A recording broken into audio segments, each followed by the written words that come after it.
Euh, je m'appelle Armelle, je vous présente Ulrich Génisson, qui est cofondateur du site Eat Fat to Be Fit, qui est le premier site francophone pour l'alimentation cétogène, voilà, qui a déjà plus de 10 ans, donc presque 10 ans.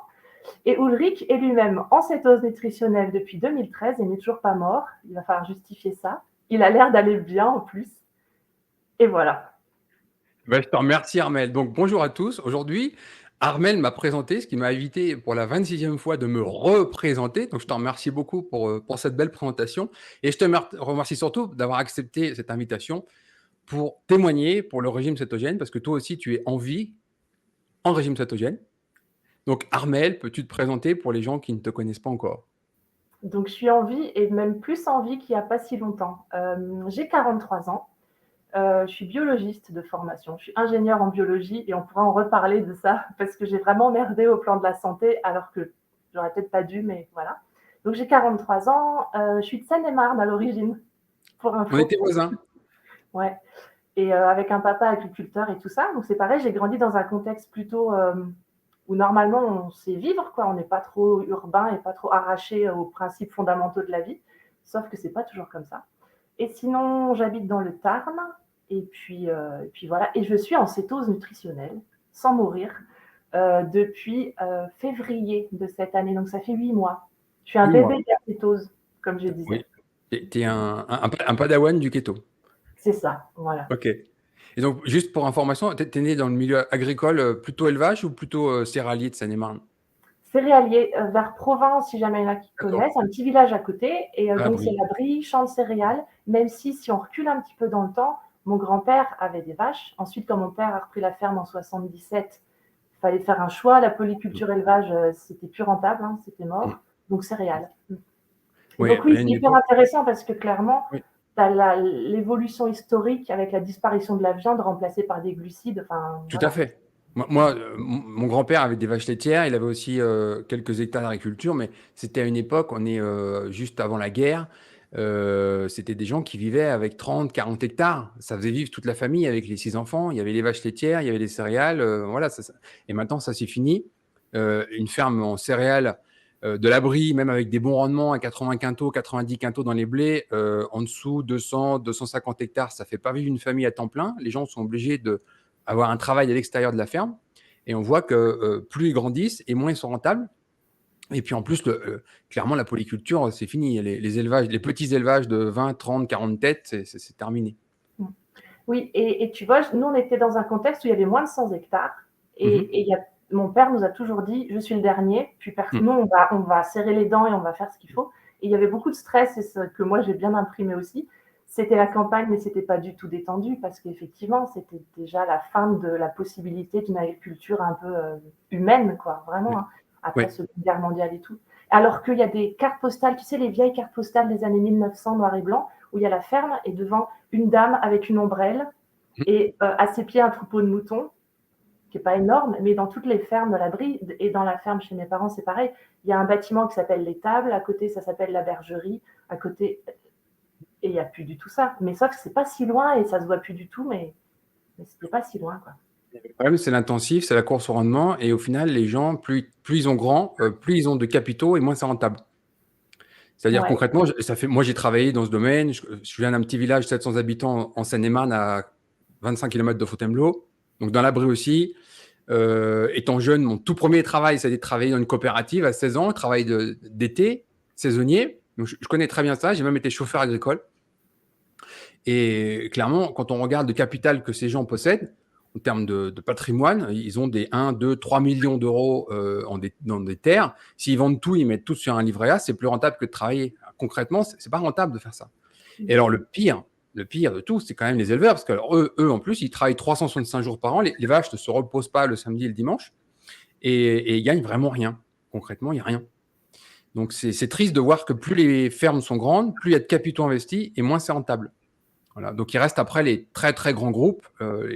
Maintenant, on est sur même en Brie, on est sur des fermes de 2-3 000 hectares. On fusionne, on fusionne, on fusionne. Mais la rentabilité, il n'y a toujours pas. Ouais. Et j'ai un Voilà, cousin qui est là-bas encore en Seine-et-Marne, agriculteur, et il y a un truc qui est très écrabouillant aussi, c'est que tu deviens vraiment un pion d'un système énorme. Tu es Tout à fait. tu es un ouvrier du Tu n'as plus système aucune liberté. industriel. Et voilà, et tu remplis des papiers, tu fais ce qu'on te dit. Enfin, il y a un vrai côté très déshumanisant, enfin, encore supérieur à il y a 30 ans, quoi, évidemment. C'est Enfin, une bref. catastrophe parce qu'en fait, ce sont des gens, ce sont de vrais entrepreneurs. Ils prennent des gros crédits, ils achètent des grosses machines qui coûtent beaucoup d'argent. Et de l'autre côté, ils sont totalement tributaires de la coopérative ou du négoce qui va leur dire l'année prochaine, vous allez planter telle variété de blé, vous allez mettre tel entrant, donc telle quantité d'ammonitrate, tel produit, donc insecticide, fongicide, herbicide qu'on va vous vendre aussi. Et puis là-dedans, 50% des revenus, ça va être l'État sous forme de primes, alors, au niveau européen, au niveau français, au niveau de tout ce qu'on veut. Et puis il y a plein d'inspecteurs qui vont passer en leur disant, mais monsieur, sur votre plan, là, vous avez demandé des aides de tant d'hectares, mais le trait est un peu élevé, là, donc votre champ, il ne fait pas 45 hectares, il fait 44 hectares 75, donc vous nous devez tant, etc. C'est un peu... Et donc, il y avait eu même une statistique où ils disent, même en Brie, hein, des gens qui ont 200-300 hectares, c'était 40% du temps de travail à l'année était en formalité administrative. Voilà, ça devient le premier travail du paysan aujourd'hui. Ouais. Et c'est pas l'idéal qu'on imagine avec. Il y a même une vraie déconnexion entre la réalité, la nature et ce monde-là, parce que ça devient des industriels de l'agriculture, quoi, en gros, pour faire simple. Exactement. Et donc moi, ça m'a fait une bonne intro agricole. Ouais, ouais. Mais pour recentrer, parce que c'est quand même intéressant dans mon cas, en tout cas, parce que c'est mon point de départ. J'ai vraiment merdé sur ma santé, alors que pourtant, on pourrait se dire les bases n'étaient pas dégueulasses.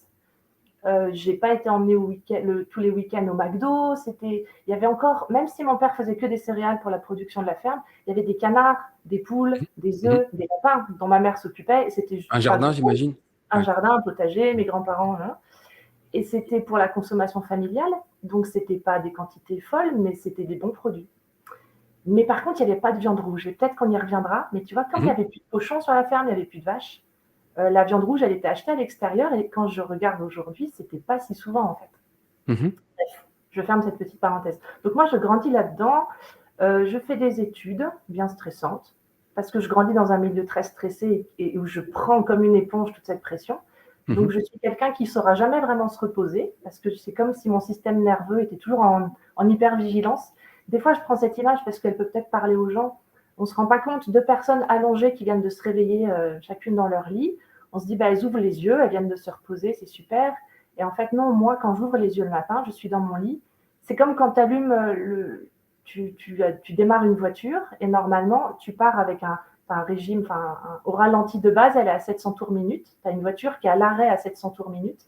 Et à côté, tu as moi, elle est aussi à l'arrêt, la voiture, mais elle est à 2500 tours minute, en fait. Parce que dès qu'il y a éveil, le système nerveux, tu es déjà en catabolisme, en fait, même allongé, quoi. Et ça, je pense que je me suis fait énormément de mal sans mesurer que ça, c'était pas normal, en fait.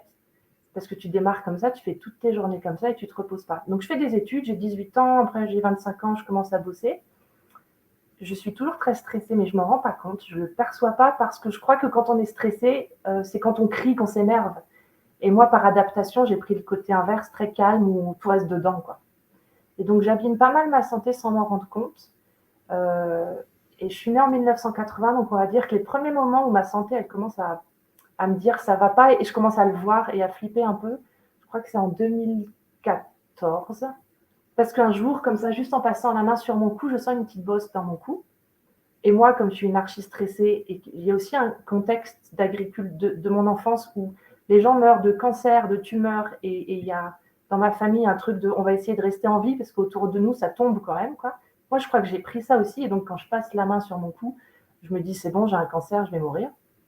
Bon, c'était un nodule à la thyroïde, et donc je découvre que je suis fatiguée tout le temps, mais je découvre que je suis en fait probablement en hypothyroïdie. La thyroïde, elle est en train de nous dire c'est pas la fête, il faut faire quelque chose. Là, on est en 2014, je m'en occupe pas trop, ça me fait beaucoup stresser, mais je change rien à mon hygiène de vie en tout cas.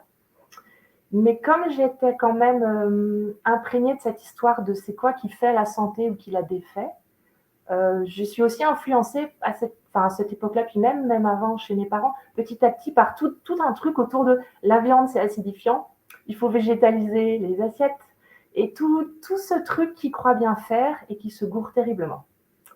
Mais moi, je suis très influencée par ça, puisque j'ai l'impression que c'est ça le chemin, et comme je suis très poreuse à tout ce qui parle de santé, ça m'intéresse beaucoup, je fais beaucoup de recherches, et donc j'entends ça et je le prends dans mon petit panier, sans que ce soit dogmatique, mais en me disant ok, et par influence, quoi, par le fait des gens qui m'entourent et tout ça. Donc, je pense qu'en 2014, officiellement, j'avais vraiment une thyroïde dans les choux déjà. Je mange pas beaucoup de viande à l'époque. Je m'intéresse ensuite à tout ce qui est alimentation vivante et manger cru notamment. Ce que je trouve toujours très recevable aujourd'hui, puisque si on dénature pas le produit, il garde toute sa nutrition là, on ne touche à rien, c'est formidable. Sauf qu'aujourd'hui, je fais cuire ma viande parce que j'ai pas le feu digestif pour la digérer crue, voilà. Mais je trouve toujours ça recevable, mais je suis pas en capacité de le faire. Donc je m'intéresse à tout ça. Ça végétalise encore plus les assiettes, l'histoire du manger cru, forcément, parce que manger du foie cru, c'est pas grand monde qui fait ça. C'est plutôt des fruits, des salades, et voilà, des noisettes, des amandes, et bref. Je m'intéresse aussi à quoi d'autre. Bon, en gros, tout ça, ça influence beaucoup mon alimentation, qui contient au final très peu de viande. J'ai jamais été végétarienne ou encore moins végane, donc j'ai eu cette chance vraiment de pas être dans quelque chose d'idéologique et d'identitaire, où ça devient ma définition. Donc, le jour où il faut changer, c'est pas un problème de changer. Puisque moi, ce qui m'intéresse, c'est la vérité, quoi. Je suis une chercheuse à me dire, mais c'est où le chemin pour aller bien, et sans que je sois accrochée à un truc identitaire. Donc, dans les faits, je suis pas végétarienne ni rien, mais dans les assiettes, il y a presque jamais de protéines, en fait. Et en gros, je passe des détails, je change de différents boulots, je quitte un boulot, je donne ma démission parce que ce qu'on me demandait de faire, j'étais plus alignée à ça, quoi. C'était de la recherche, mais tu fais de la recherche pour faire monter une action en bourse à la fin, tu le sais.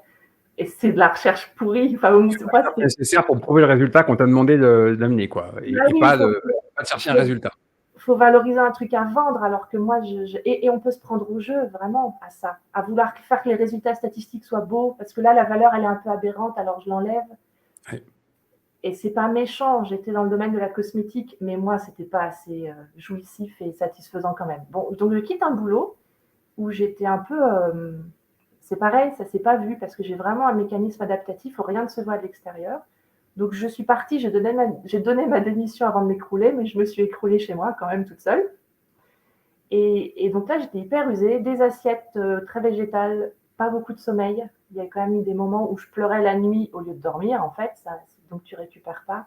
Ou même quand j'étais encore au boulot, je me souviens partir. Donc le midi, on amenait tous notre boîte, sauf que moi, parfois, je me suis retrouvée à à dire bah non, les copains, je ne mange pas avec vous ce midi, j'ai pas amené ma boîte, je rentre manger chez moi, je mange. Non, je m'allonge 1 heure et demie, je dors, je reprends la voiture et j'y retourne.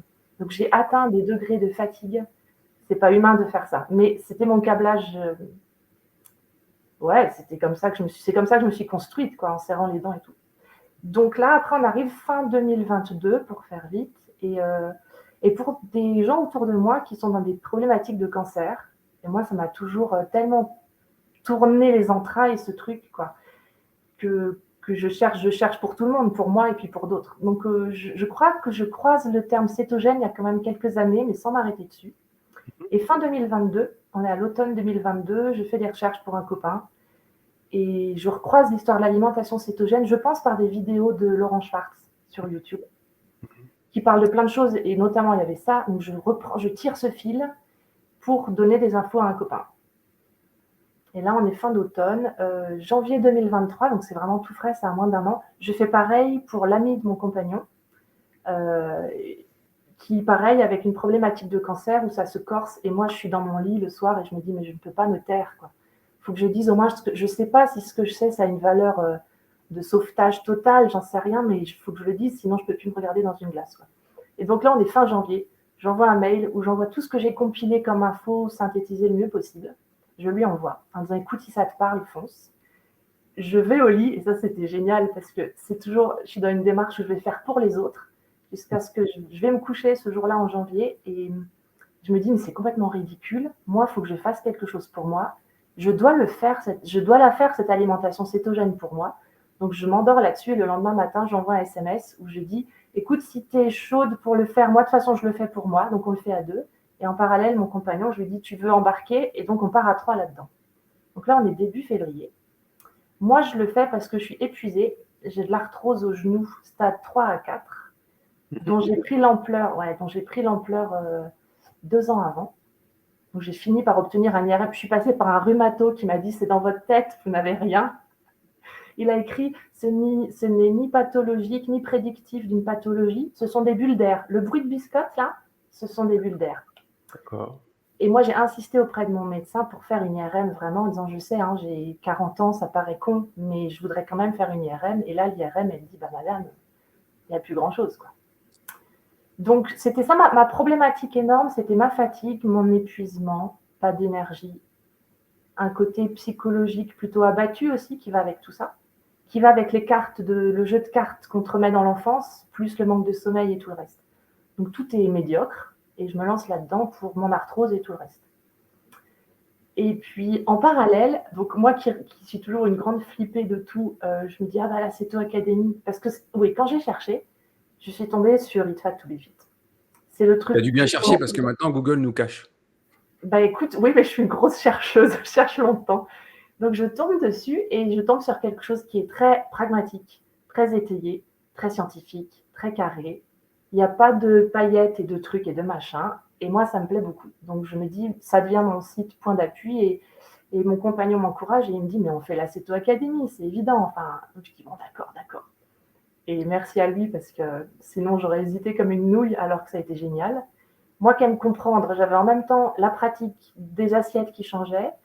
Et au même moment, je me mangeais des heures de vidéos et de lecture. Voilà. J'ai vraiment mis les deux ensemble.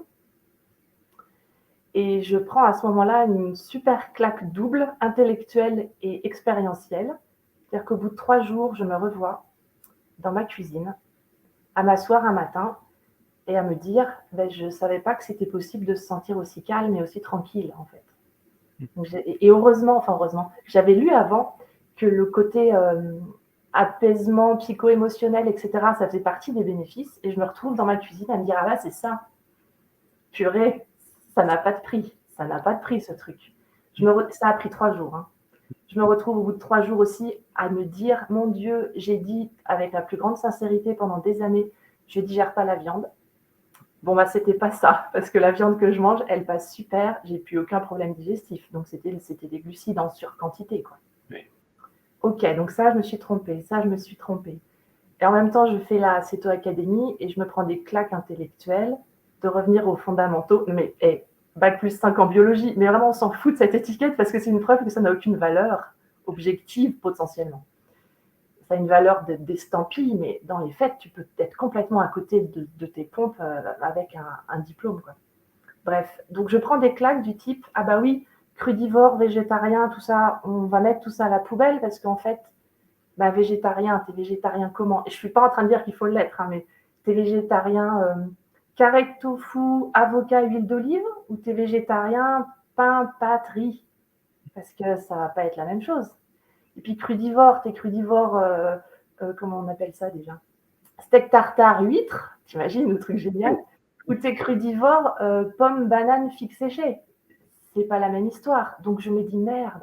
En cherchant dans toutes ces étiquettes-là, je n'étais pas en train de faire de la physiologie, donc forcément, j'étais à côté. Et même, je me dis aujourd'hui que toutes les études de grande ampleur, les études comparatives sur les régimes végétariens ou machin ou truc, végétarien, ça veut tout et rien dire tant qu'on ne parle pas des macros. Tant qu'on ne parle pas métabolisme, on parle de pas grand-chose, en fait. D'accord. Et le problème de la science, c'est qu'elle a dévoyé complètement, tu vois, typiquement les grandes études d'épidémiologie qui vont te dire la viande rouge vous fait devenir diabétique. Ah bon? Qu'est-ce qu'il y a dans l'étude? On a pris des gens qui prennent des fast-food tous les jours et on s'est rendu compte en fait que la viande rouge qu'ils surconsomment dans leur hamburger avec leurs frites, ça les fait devenir diabétiques. Ah, vous n'avez pas regardé le problème du pain avec les frites, non? Enlevez le pain et les frites, vous allez voir, ça change les choses quand même. Et en fait, on en est là. Des études, alors, les plus grands journaux prestigieux du monde, il y a 25 auteurs, il y a beaucoup d'argent qui ont été amenés. En fait, ils ont voulu une conclusion et après, ils ont fait le blabla qui va avec la conclusion. Et on emmène le monde dans cette folie, quoi. Donc, c'est pour ça que moi, je suis un gros lecteur d'études scientifiques, mais je ne sais même pas exactement le ratio. Il faudra que je le fasse un jour. Hein. C'est 90 à 95% à mettre à la poubelle. Ça n'a pas de sens. Et moi, j'arrive à les détecter en 3 lignes maintenant. Parce que déjà, il suffit d'aller voir les conflits d'intérêts. Je vais voir en bas qui c'est qui a payé. Et puis après, je me rends compte que des études de cas, de simples études de cas, des fois, sont beaucoup plus intéressantes, beaucoup plus enrichissantes que des grandes études d'épidémiologie où on va vous demander à 300 000 personnes, bonjour madame, qu'est-ce que vous avez mangé le 21 janvier 2019? Ah, bah alors j'ai dû manger un peu de ça, un peu de ça. Hop, bim, on fait une étude et avec ça, on fait une conclusion et toute la presse du monde entier s'en empare. C'est ça aujourd'hui la grande science épidémiologique, hein. On met pas 300 000 personnes dans un local fermé où on contrôle tout ce qu'on leur donne à manger, à boire, etc. Ça, c'est un mythe, hein, ça n'existe pas. Et malheureusement, tu parlais de régime végétarien, tu as l'étude Eat Lancet, par exemple, qui a fait un vrai désastre, qui a été financé par Harvard et des lobbies véganes, où, en gros, si on la ligne bien, on voit bien qu'ils veulent essayer de faire la promotion d'un régime totalement déséquilibré, puisque eux-mêmes mettent qu'il faut largement complémenter avec ce type de régime. Sauf que la presse, elle a oublié de le préciser, ça. Moi, j'ai rien contre des gens qui me disent, au niveau éthique, je ne veux pas manger de viande. Je veux devenir végétarien. Moi, j'ai rien contre ça, c'est un choix personnel. Mais par contre, il ne faut pas me dire que c'est équilibré. Donc, si quelqu'un me dit, je fais ça, mais je sais que c'est déséquilibré, du coup, je complémente avec ça, ça, ça et ça, pourquoi pas? C'est un mode de vie, chacun est libre de faire ses choix. Il ne faut juste pas faire croire aux gens que ça, c'est un régime santé. C'est Ouais, tout. ouais, totalement. Totalement. Et on pourra, par rapport aux végétariens et tout, bon, je dirai ça plus tard, mais donc en gros, je me prends des claques du type, bah oui, comment est-ce qu'on peut dire, les catégories dans lesquelles je cherchais, alors manger cru, bah oui, c'est pertinent, mais quoi? En fait, la question du oui, mais quoi, elle n'était pas posée. Donc je reviens aux bases, alors glucides, lipides, protéines, formidable. Et je me prends aussi, il y a un autre moment ça prend 3 secondes et je me dis, mon Dieu, bah, tout est là, c'est bon. C'est juste l'ordre de grandeur de notre taux de glucose sanguin, donc en gros 1 gramme par litre.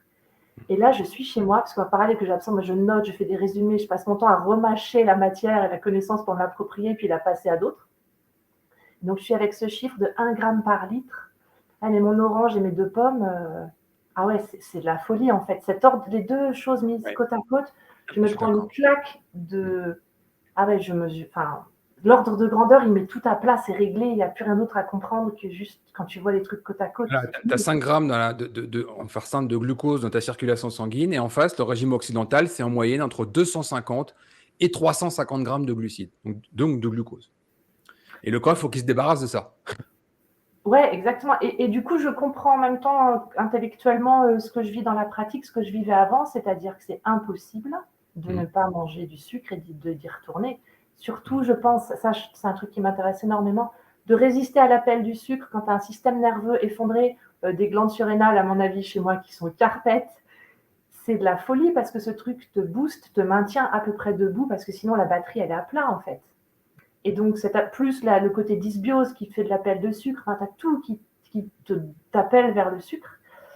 Et je peux dire que jusqu'à février 2023, j'étais pas capable de rentrer dans un magasin bio. Ah, bien sûr, c'était bio, mais c'était des glucides, sans ressortir avec. Alors qu'avant, je me dis non, cette fois-ci, t'arrêtes d'acheter un paquet de gâteaux. Ou alors, ensuite, 10 minutes après, je suis dans le magasin et je le prends quand même en me disant c'est génial, ce truc, on a envie, on croit qu'on va y arriver, mais non. Donc, je prends le paquet en me disant mais il va durer la semaine, tu vas pas le manger en une demi-heure. Et puis en fait, ensuite, sur le vélo ou dans la voiture, le paquet est déjà ouvert et il va durer 1 heure. Et donc, en 3 jours, ça me quitte. Depuis, tu vois, je sais que quand on veut, on peut. Je crois que c'est un truc auquel toi, tu tiens. Et moi, mon expérience personnelle, c'est, je vous jure, je voulais, hein, mais j'avais pas les moyens. Parce qu'à partir du moment où je suis passée en cétose, je rentre dans n'importe quel magasin et on peut m'étaler une pâtisserie entière autour de moi. Je vais dire, mais non, non, non. Et j'ai juste plus, j'ai toujours la volonté, mais j'ai plus de moyens qu'avant. C'est incomparable. Donc en gros, en février, énorme. J'ai fait en même temps une expérience ouais, vraiment avec les assiettes et de compréhension qui est géniale. Et puis, j'ai enclenché ça. Dès le début, je me suis dit, ah bah donc je me trompais depuis longtemps.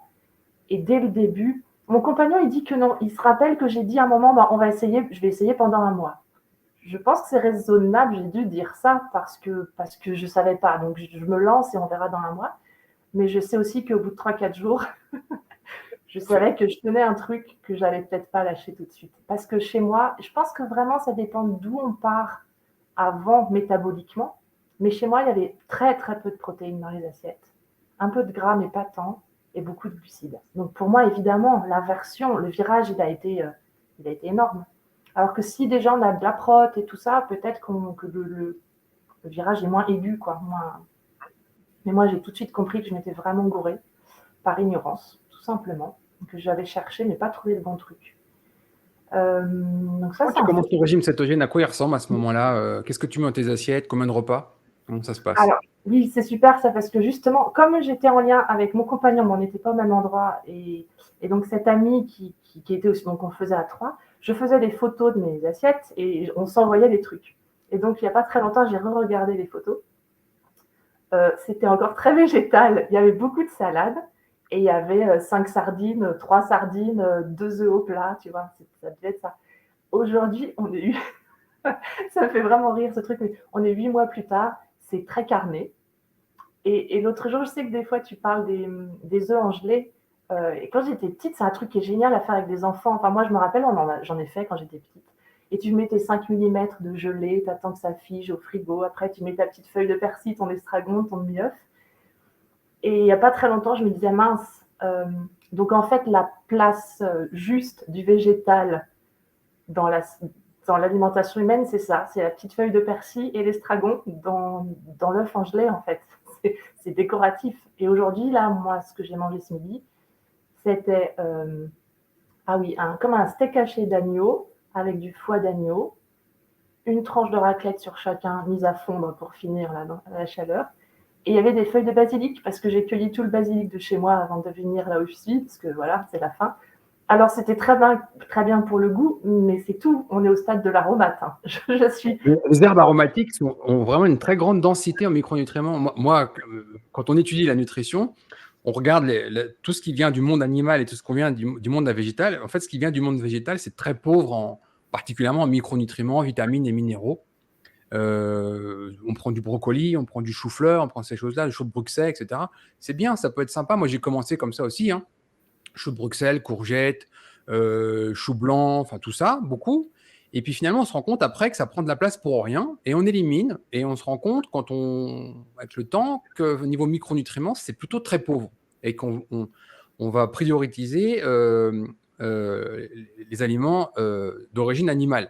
Mais il y a un autre aspect qui est pour moi super important. La science, c'est bien, la micronutrition, c'est bien, etc. Mais il y a un aspect évolution pour moi qui est encore plus important. Il n'y a pas besoin de faire une grande étude scientifique pour prouver qu'une vache, c'est un herbivore. On est d'accord.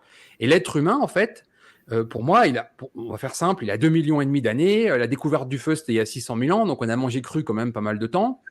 Et après, on arrive au monde agricole. Alors, selon les chiffres, entre 12 15 000 ans. Bon. Donc, c'est relativement récent, 15 000 ans sur 2 500 000 ans. Et je ne remonte même pas aux 8 millions d'années. Bon. 2,5 millions d'années où on mange de la viande. 2,5 millions d'années où notre développement en tant qu'être humain, le cerveau d'être humain, etc., est totalement dépendant de la chasse, carnivore en premier. Bien sûr, s'il y a des végétaux comestibles, on va les manger, on va manger des champignons, on va manger des œufs, etc. Mais c'est principalement la chasse qui nous maintient en vie, qui nous permet de nous développer. Et l'agriculture nous permet en fait de commencer à pouvoir stocker notre nourriture. Et ça, c'est super important dans l'évolution humaine parce qu'à partir du moment où on stocke notre nourriture, en particulier les premières céréales, nous ne sommes plus dépendants de la chasse. Bon. Alors bien sûr, cette évolution indique un point super important. L'espérance de vie, elle chute radicalement au moment du début de l'agriculture. Les premières maladies, épidémies commencent à arriver, mais on a du temps pour apprendre à faire autre chose. C'est là que les arts, l'écriture, l'accumulation de connaissances commencent à arriver et l'humanité doit beaucoup à ça. Mais de l'autre côté, notre état de santé est catastrophique pendant les 15 000 ans d'agriculture. Il va falloir attendre le 19e siècle, donc il y a très peu de temps, pour que l'espérance de vie commence à remonter. Il y avait une mortalité infantile énorme, beaucoup de maladies, etc. Et finalement, c'est après la Deuxième Guerre mondiale où le confort de vie, l'amélioration de la médecine, etc., fait qu'on commence à espérer 70, 75 ans de nouveau d'espérance de vie, alors qu'on l'avait il y a 600 000 ans, quoi. Hein, faut bien comprendre ça. Et donc, finalement, notre dépendance à l'agriculture et aux végétaux, c'est maximum 15 000 ans. C'est une parenthèse. Et encore pire, depuis 60 ans, avec l'avènement des frigos, des congélateurs, des boîtes de conserve partout et des bananes 365 jours par an sur nos étalages. Mais on s'imagine que ce mode de vie moderne, aujourd'hui occidental, avec un confort jamais connu et une disponibilité de glucides sous toutes ses formes jamais connue, c'est normal. Mais il n'y a pas d'études qui prouvent ça. C'est juste très récent. On veut croire que c'est normal, mais ce n'est pas normal du tout. On est à la base totalement dépendant de la chasse et totalement d'une alimentation carnée. Et ça, c'est l'évolution. Et je vais faire parler un professeur, un paléontologue très connu français, et j'espère qu'il va avoir du temps pour nous. Et c'est lui qui il a fait une conférence au Collège de France, 6 conférences d'affilée, où clairement, ce qui transparaît dans sa conférence, c'est que l'acétose nutritionnelle et l'alimentation carnivore accompagnent l'humanité depuis 2,5 millions d'années. Donc, je voudrais bien le faire parler juste sur ce point-là, parce que le débat sans fin, régime végétalien, régime carnivore, avec de la science en plus mal faite, c'est sans fin. Aujourd'hui, c'est comme vouloir dire, est-ce qu'une vache est plutôt faite pour manger des farines animales ou de l'herbe? Il n'y a pas besoin de beaucoup d'études pour nous dire que c'est de l'herbe. Donc, moi, je comprends le choix individuel de dire, je fais plutôt un régime végétal. Ok, très bien, mais il faut regarder au niveau micronutriments et pas hésiter à complémenter, il faut informer les populations. Le régime normal pour l'être humain, il est plutôt carnivore. On peut dire omnivore plutôt carnivore, et il est très dense en micronutriments, et ça, faut pas l'oublier. Ça, c'est la base pour l'être humain. Tu sais, ce que tu viens de dire là, cette histoire de place de la viande et place du végétal, ça me fait penser, dans mes recherches, donc avant l'alimentation cétogène, dans tout ce que j'avais creusé, j'étais tombée sur l'alimentation sensorielle. Je ne sais pas si toi, ça te parle. C'est quelque part avec l'instinctothérapie et tout. Mais il y a une démarche qui n'est pas bête, c'est-à-dire qu'elle est sensorielle, au sens où on dit, bon, les chats, les chiens, tout le monde cherche son alimentation et trouve la bonne et qui correspond aux besoins de l'instant avec son nez. Et nous aussi, on a des capacités olfactives de dingue, en fait. Mais elles sont plus utilisées depuis tellement longtemps. Mais bon. Mais si les nez de parfumeurs qui sont capables de discriminer, je ne sais pas combien de millions de nuances d'odeur et tout, ça vient dire ça quelque part. Et donc, en alimentation sensorielle, il y a cette idée que je vais manger ce que mon nez trouve génial à l'odorat, quoi. Voilà. Et notamment, pour ne pas être influencé par le côté psychologique, tu peux faire des tests où tu as les yeux bandés, et puis on fait passer sous ton nez des choses, et toi, tu notes de 0 à 10. 10 sur 10, j'ai envie de me rouler dedans, ou alors 1, franchement, ça ne m'appelle pas, et voilà. Et on met un bandeau sur les yeux, parce que si tu es végétarien et que c'est un morceau de steak cru qui passe sous ton nez, tu ne vas pas le regarder. Enfin voilà, il faut ne pas voir pour pouvoir juger, vraiment au plan de laisser le laboratoire chimique qui est là-haut faire son job. Moi, et je ne suis pas surprise, mais après, moi, clairement, tu me mets une tranche. Comme je ne suis pas influencée par le côté psychologique, je n'ai pas besoin de bandeau, mais j'invite les gens à le faire s'ils veulent. Mettez une tranche de foie cru sous votre nez, moi, j'ai envie de me rouler dedans. Enfin, mon corps crie, donne-moi ce truc, j'en veux. De la viande rouge, pareil, etc. Et même si un melon hyper mûr n'atteindra peut-être pas la note que je vais donner au foie cru. Un exemple concret de ce que tu dis, beaucoup expérimenté, c'est les enfants. Pourquoi vous croyez que les parents, ils ont un mal de chien à faire manger des légumes aux enfants? Bah, ça ne fait pas rêver. Et voilà. Et en fait, à côté de ça, un morceau de poulet ou un morceau de steak, les enfants, généralement, ils crachent pas dessus, hein, ou un morceau de fromage. Alors qu'un brocoli à peine cuit, ça sent rien. Hein. Et pour finir là-dessus, moi, c'est pas mon expérience à moi pour le coup, mais parce que moi, l'alimentation, j'ai fait des tests avec les bandeaux et tout, et j'ai bien vu que je donnais des scores élevés à tout ce qui était carné, voilà, mais ça me posait pas de problème. Et je sais qu'il y a des gens qui ont fait ça alors qu'ils ont un historique d'être végétariens depuis 10 ans, 15 ans, je sais pas. Et donc persuadés que, avant de faire le test, tu vois, tu as la personne qui dit, mais c'est impossible que je trouve ce que ça sente bon. Je pense que c'est impossible. Le test a lieu. Et ensuite, les notes ressortent. On dit, mais là, tu as donné 9 sur 10 au foie ou au steak. Et les gens sont atterrés, quoi. Mais ce truc, notre sensorialité nous emmène quelque part vers un truc ancestral qui faisait sens. Du grain de blé, enfin, tu peux sentir des grains de blé, il ne se passe rien. Et pourtant, j'adore l'odeur de la moisson, parce que c'est un peu ma Madeleine de Proust, c'est un souvenir. Voilà. Comme avec le blé étant petit, j'imagine. Ouais, voilà. Et l'odeur de la moisson, je trouve ça génial, mais n'empêche que si on s'en tient à notre sensorialité animale, moi j'invite les gens à le faire, hein. Même si après c'est pas pour le manger cru, le morceau de foie, parce que c'est peut-être difficile. Dans la Céto Academy, je l'ai fait de façon un peu plus provocante, pour que les gens ils se ramènent, ils essaient d'imaginer le monde naturel. Si on se propulse dans un endroit, dans une forêt primaire, où il n'y a vraiment aucune intervention humaine. Quand je dis aucune, c'est aucune. Les végétaux comestibles sont très rares. Juste pour rappel, de mémoire, 97% des végétaux sur Terre ne sont pas comestibles. Alors que 98% des espèces animales vivantes le sont. La différence est très importante. Et quand on regarde un petit peu, moi je dis aux gens, il faut vous imaginer quasi nu, avec un petit slip de bain, on va dire. Pourquoi? Parce qu'il va falloir vous exposer à la lumière. Et la nuit, il va falloir vous exposer au froid. Il y a une dépense énergétique là-dessus. Vous allez devoir survivre avec un couteau. Qu'est-ce que font les gens? Ils chassent. S'ils ne chassent pas, ils meurent. Parce que les végétaux disponibles dans cette forêt primaire sont très rares. Ils ne vont pas arriver à survivre. La nature fait les choses bien. De temps en temps, en automne, on va avoir les glands des chênes, on va avoir quelques fruits, quelques baies pour nous faire devenir gras, pour passer l'hiver. Mais à part ça, il n'y a rien. Il n'y a pas de végétaux comestibles. Donc, on est totalement dépendant de la chasse. Et quand on voit l'énergie dépensée pour cette chasse, c'est là qu'on peut commencer à extrapoler que la dépense énergétique pour un être humain normal, c'est entre 3000 et 5000 kilocalories par jour, tous les jours. Et que la nourriture qui doit être consommée, c'est aussi 3500 à 5000 kilocalories par jour, tous les jours. Et avec les végétaux, c'est juste impossible. Vous ne pouvez pas les ingérer, ces calories. Donc, on est totalement dépendant de la graisse animale, des protéines animales. Et là, on retrouve notre monde d'origine. Ça, c'est un contexte qu'on a totalement oublié parce qu'on a dominé toute la Terre. Même aujourd'hui, au XXIe siècle, aller trouver des populations ancestrales, elles ne sont plus vraiment ancestrales. Elles ont accès au monde moderne. Il n'y a plus vraiment aujourd'hui sur Terre de vraies populations ancestrales qu'on peut étudier. C'est très rare. Mais ça, c'est notre état d'origine. Alors, on peut le contester, on peut vouloir faire autrement. Moi, je n'ai pas de problème avec ça. Chacun fait comme il veut. Mais on ne peut pas nier que c'est là d'où on vient et c'est là-dessus qu'on est designé. On est équipé pour. Et on voit très bien que les seuls animaux, par exemple, qui sont concernés par des problèmes métaboliques sur Terre sont les animaux qui sont à côté des êtres humains. Les chats, les chiens, ou même les ruminants, par exemple, quand on commence à nourrir des vaches avec des farines animales, des tourteaux de colza, des tourteaux de betterave, des céréales, il y a des problèmes. Une vache n'est pas faite pour ça. Une vache est faite pour brouter de l'herbe. Et tous les animaux qui sont en contact avec les êtres humains, ils ont les mêmes problèmes que les êtres humains. Et les autres, ils n'ont pas de problème. Le diabète de type 2, il n'existe pas dans la nature. Il n'y a que les humains qui sont concernés. Oui, ou même les oies qui font un foie gras pour faire leurs 6000 km, ça fait partie du processus. Ce foie est capable de faire ça pour un objectif précis et elles ne font pas du diabète parce qu'elles ne sont pas hors nature. Exactement. Donc ça se régule et c'est réglé, quoi. Oui. J'ai les oies du Canada qui viennent d'arriver, là, elles sont en migration, elles passent l'hiver chez moi, elles viennent du grand nord canadien. Elles ont fait un foie gras pour migrer. Et les colibris sont partis plus au sud, au Mexique. Chacun son truc, c'est bien, c'est les chaises musicales. Mais c'est intéressant parce que tu vois, tu parles de l'oie qui fait un foie gras pour migrer, toi. Ok, très bien. Et à côté, le colibri, quand on regarde son métabolisme, je ne sais plus de mémoire, son rythme cardiaque, c'est 2000 pulsations minutes.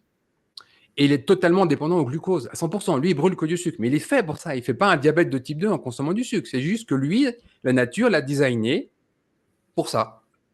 Mais pas nous. Voilà. C'est là toute la difficulté de compréhension.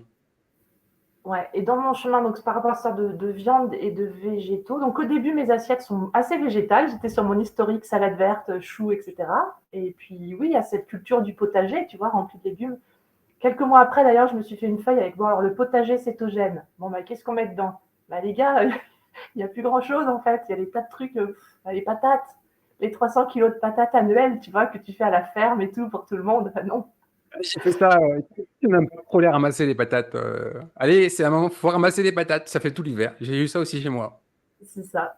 Donc la culture de la récolte de patates que tu as à la cave. Et en plus, moi, j'adore ce moment de l'automne où tu mets en cave, où tu récoltes tout. C'est génial. Tu as toute ton autonomie alimentaire qui est là. Bon, il faut la transformer en mouton et autres, mais voilà, c'est plus des patates.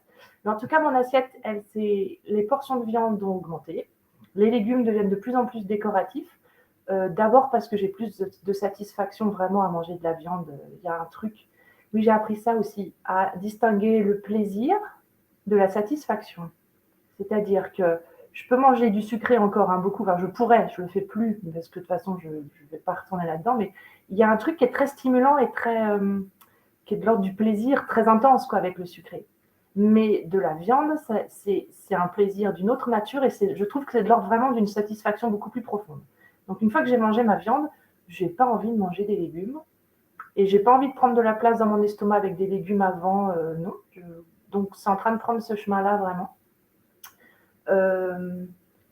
Et puis, j'ai pas eu de difficulté, oui. Je pense que pour certaines personnes, si tu as beaucoup l'habitude du riz, des pâtes, le pain, moi j'avais déjà enlevé ça parce que digestivement ça passait pas du tout, c'est cata quoi. De toute façon, je tâtonnais, il n'y a rien qui passait. Pendant des années, j'ai écrit ce que je mangeais tous les jours pour voir, mais c'est quoi le mélange, c'est quoi le produit, c'est qui fout la merde. Et à chaque fois, il y avait tout le temps des glucides, donc il n'y avait pas de solution. Mais en tout cas, je n'avais pas une culture du riz, des pâtes et tout. Donc, ça, c'était pas un problème de m'en passer. Non, j'ai eu aucune difficulté. Ça a plutôt infiniment solutionné la question de l'alimentation. Au bout de 3 jours, je veux dire, c'était réglé. La question de mais qu'est-ce que je vais manger pour aller bien, ça fait plus de 10 ans que je la traînais, elle était réglée. De la viande, du poisson, des légumes verts. C'est bien parce que tu as trouvé tout de suite tes réglages. Moi, je suis un grand défenseur du régime cétogène au sens large pour tout, c'est bien fait. Mais le régime cétogène, pour moi, c'est une grande famille. Il y a des gens qui vont être beaucoup plus sur les végétaux, qui vont manger que de temps en temps un peu de poisson, qui ne mangent pas de viande, qui mangent des œufs, qui mangent des produits laitiers au lait cru. Et ils s'y trouvent très bien comme ça et ils atteignent leur objectif. Et pour d'autres personnes, ils ont besoin d'aller beaucoup plus loin, de retirer beaucoup plus de végétaux. Il y a beaucoup d'antinutriments dans les végétaux. On peut en parler là, mais c'est un long débat. Et ces personnes-là, en fait, ont besoin de les retirer pour atteindre les bienfaits. Et on arrive d'un régime quasiment carnivore. Et là, ils atteignent leur objectif. Mais tout ça, c'est une grande famille. On a réduit les glucides. On est à des niveaux de glucides très bas. On est en cétose nutritionnelle ininterrompue. C'est du régime cétogène. On n'a pas à opposer régime carnivore, régime keto. Ça, c'est pas... Pour moi, c'est juste des arbitrages différents. Et même chose au niveau des micronutriments. Et des gens, ils vont avoir besoin de plus de ça, moins de ça. C'est des arbitrages dans la grande famille du régime cétogène pour ton objectif. Et c'est génial parce que c'est vraiment ça, j'ai trouvé ça tellement précieux. La compréhension qui est basée sur simplement on recherche un état métabolique. Presque, c'est pas peu importe comment on y va, parce que selon là d'où on part, il y a un chemin qui va être préférable pour mon cas, pour ton cas, pour un tel. Mais le but, c'est un état métabolique. Donc après, il y a plein de façons d'être dans cet état métabolique. Et ça, je trouve que c'est hyper précieux. Il n'y a pas régulièrement, tu sais, le truc de ça j'ai le droit ou j'ai pas le droit. Mais le riz, on m'a demandé ça une fois. Mais le riz, alors j'ai le droit ou j'ai pas le droit. Mais si tu veux manger une cuillère à soupe de riz dans la journée pour atteindre tes 20 grammes de glucides et que toi ça te va, moi je préfère un demi-bol de myrtille. Mais tu vois, vraiment, ça c'est hyper précieux. Comme tu dis, ce sur-mesure pour chacun comment il le sent et là où le chemin est approprié. C'est ça le truc, c'est qu'aujourd'hui, j'ai l'impression que tout le monde va essayer de vendre sa religion. Avec ça, c'est autorisé, ça, c'est pas autorisé. Mais il n'y a rien d'interdit au régime cétogène. Si tu as une salade composée avec 3 tranches de pommes de terre, tu vas manger tes 3 tranches de pommes de terre et tu vas être à 10-15 grammes de glucides dans ta journée, ça change quoi?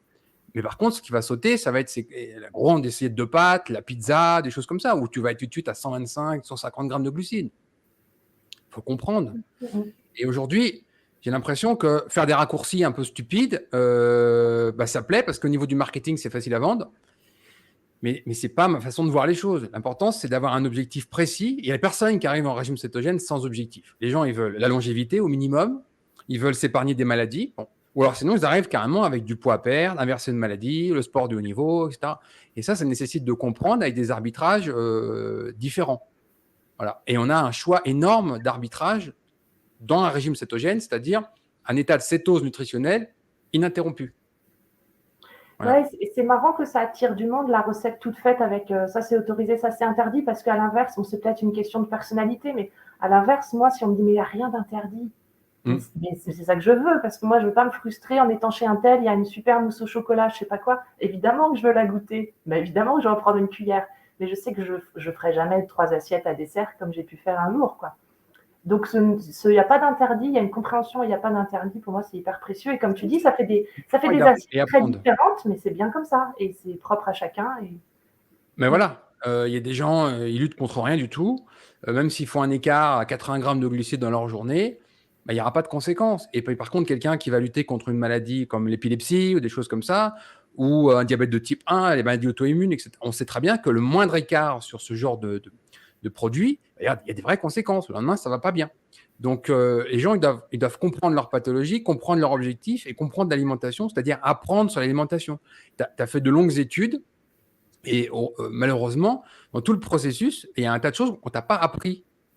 Et aujourd'hui, pour moi, apprendre les lipides, les glucides et les protéines, les acides aminés, etc., ça devrait être vraiment enseigné, ne serait-ce qu'au collège ou au lycée. Parce qu'on apprend tout un tas de trucs qui ne nous servent jamais à rien. Mais vraiment, concrètement, on passe 2-3 ans des fois à apprendre des choses. Dans la vie, on ne s'en servira jamais. Et des choses qui, pour moi, sont essentielles, comme les gestes de premier secours. C'est bête, mais tout le monde devra maîtriser les gestes de premier secours parce qu'on est tous susceptibles à un moment donné d'être confrontés à la situation. Eh bien, les bases de la nutrition devraient être apprises parce que c'est essentiel. Tout en découle après. Ouais, mais il ne faut pas dire ça parce qu'à l'école, on va leur apprendre les bases de la nutrition à 60 grammes de glucides jour et tout. Oui, mais si on leur apprend vraiment... y en a qui posent des questions, elles vont être un peu gênantes, les questions quand même. Genre, par exemple, on m'a encore dit il n'y a pas très longtemps qu'un diabétologue avait sorti à son patient que les glucides étaient indispensables au cerveau, sinon on mourrait. C'est un diabétologue quand même. Que Mais il dire? a un business à défendre. C'est compliqué. Voilà. Donc, Bon, il y a des choses à revoir. c'est sûr, c'est sûr. On part de loin, mais ouais. En tout cas, du coup, voilà. Il n'y a pas eu d'écueil du type riz, pain, pâte, grosse dépendance, catastrophe, comment on fait. Non. Euh, la seule difficulté, c'est que tu vas chez le boucher, tu connais le nom de rien, tu vois, parce que tu n'as aucune culture de la viande rouge. Bah, évidemment, la volaille, je connais, c'est bon, puis c'est quand même pas très compliqué. Alors que la viande rouge, tu as une espèce de multitude de morceaux là. Bon, bah, faut tout m'expliquer. Allez, c'est parti. Bon, voilà, on va dire pour rigoler que ça a été ça ma plus grosse difficulté. Et après, bon, les petits écueils que j'ai pu avoir, c'est. Non, le sel, pas trop. Ah oui, peut-être un mot sur la keto floue possible. Moi, j'ai rien eu de très problématique. Si ce n'est, j'ai trouvé ça génial parce que je trouve que j'adore la clinique. Tu vois, tous les signes cliniques, tes ongles, tes yeux, tes cheveux, ta peau, tout ça, ça dit ton état en fait. Et puis, on a laissé ça de côté de plus en plus depuis qu'on a des méthodes d'analyse qui sont intéressantes aussi. Mais moi, j'adore la clinique. Et, euh, et ce que j'ai eu, Plus par important que exemple, le reste, parce que moi, je suis désolé, mais tu prends la thyroïde, par exemple, ils vont être capables de te dire, ah, monsieur, madame, vous êtes en hypothyroïdie. Quels sont les signes cliniques de mon hypothyroïdie? Il n'y en a pas. Ah oui, mais les chiffres ne sont pas dans la norme. Bah, c'est peut-être votre norme qui n'est pas dans la norme. Bah, c'est ça le problème. La clinique, elle est plus importante que tout. et oui, et la clinique pas catégorisée avec des colonnes trop figées, parce que typiquement, tu vois, avec une TSH basse comme moi, ah bah vous Mhm, êtes en hyperthyroïdie, puis en mhm, plus, je suis plutôt mince, j'avais pas de problème de poids du tout, c'était plutôt l'inverse, alors qu'en hypo, on est censé prendre du poids. Moi, je dis mhm. non, je suis fatiguée tout le temps, j'ai froid tout le temps, j'ai fait des trucs de Raynaud, tu sais, la maladie de Raynaud, où Ouais. la circulation au bout des doigts fout le camp et tout. Donc moi, je me dis non, je vous jure, je colle beaucoup, beaucoup, on enlève le poids, mais non, comme j'avais pas pris de poids, j'étais forcément en hyperthyroïdie. Bon, enfin bref, c'est compliqué tous ces trucs. Mais la clinique, c'est tellement bien. Et moi, pour revenir à la keto floue, du coup, j'ai fait un truc qui n'était pas dans le listing des signes habituels. J'ai eu les lèvres sèches, sèches, sèches. Tu sens le corps qui est déshydraté, qui n'a pas de minéraux. Enfin, c'est comme ça que moi, je me l'explique. Mais pendant une semaine, je buvais, ça changeait rien à ma soif. Donc, du sel, du potassium, du sel, du sel, du sel, plein de trucs. J'ai pas eu de maux de tête, j'ai été fatiguée peut-être 3 jours, mais ce que j'ai gagné tout de suite dans le ressenti des 3-4 premiers jours a dépassé largement les lèvres séchées qui m'amusaient tellement à me dire, je me disais surtout, mais mon corps, il est en train de vivre un truc là, parce que, dis donc, il est déstabilisé, quoi, vraiment. On dirait que j'étais au ski, tu sais, et que j'avais rien protégé et que j'étais cramée des lèvres. Mais pas de keto flou, pas de difficultés qui remettent en cause quoi que ce soit. Et dans le parcours, après, ce que j'ai eu, c'est par exemple, alors, comme l'alimentation a toujours été très compensatoire chez moi, de tristesse, de colère, de frustration, d'impossibilité, de procrastination, tout est réparé, sans jamais rien réparer, par le fait de manger.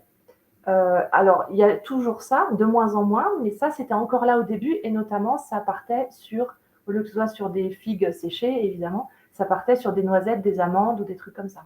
Ouais.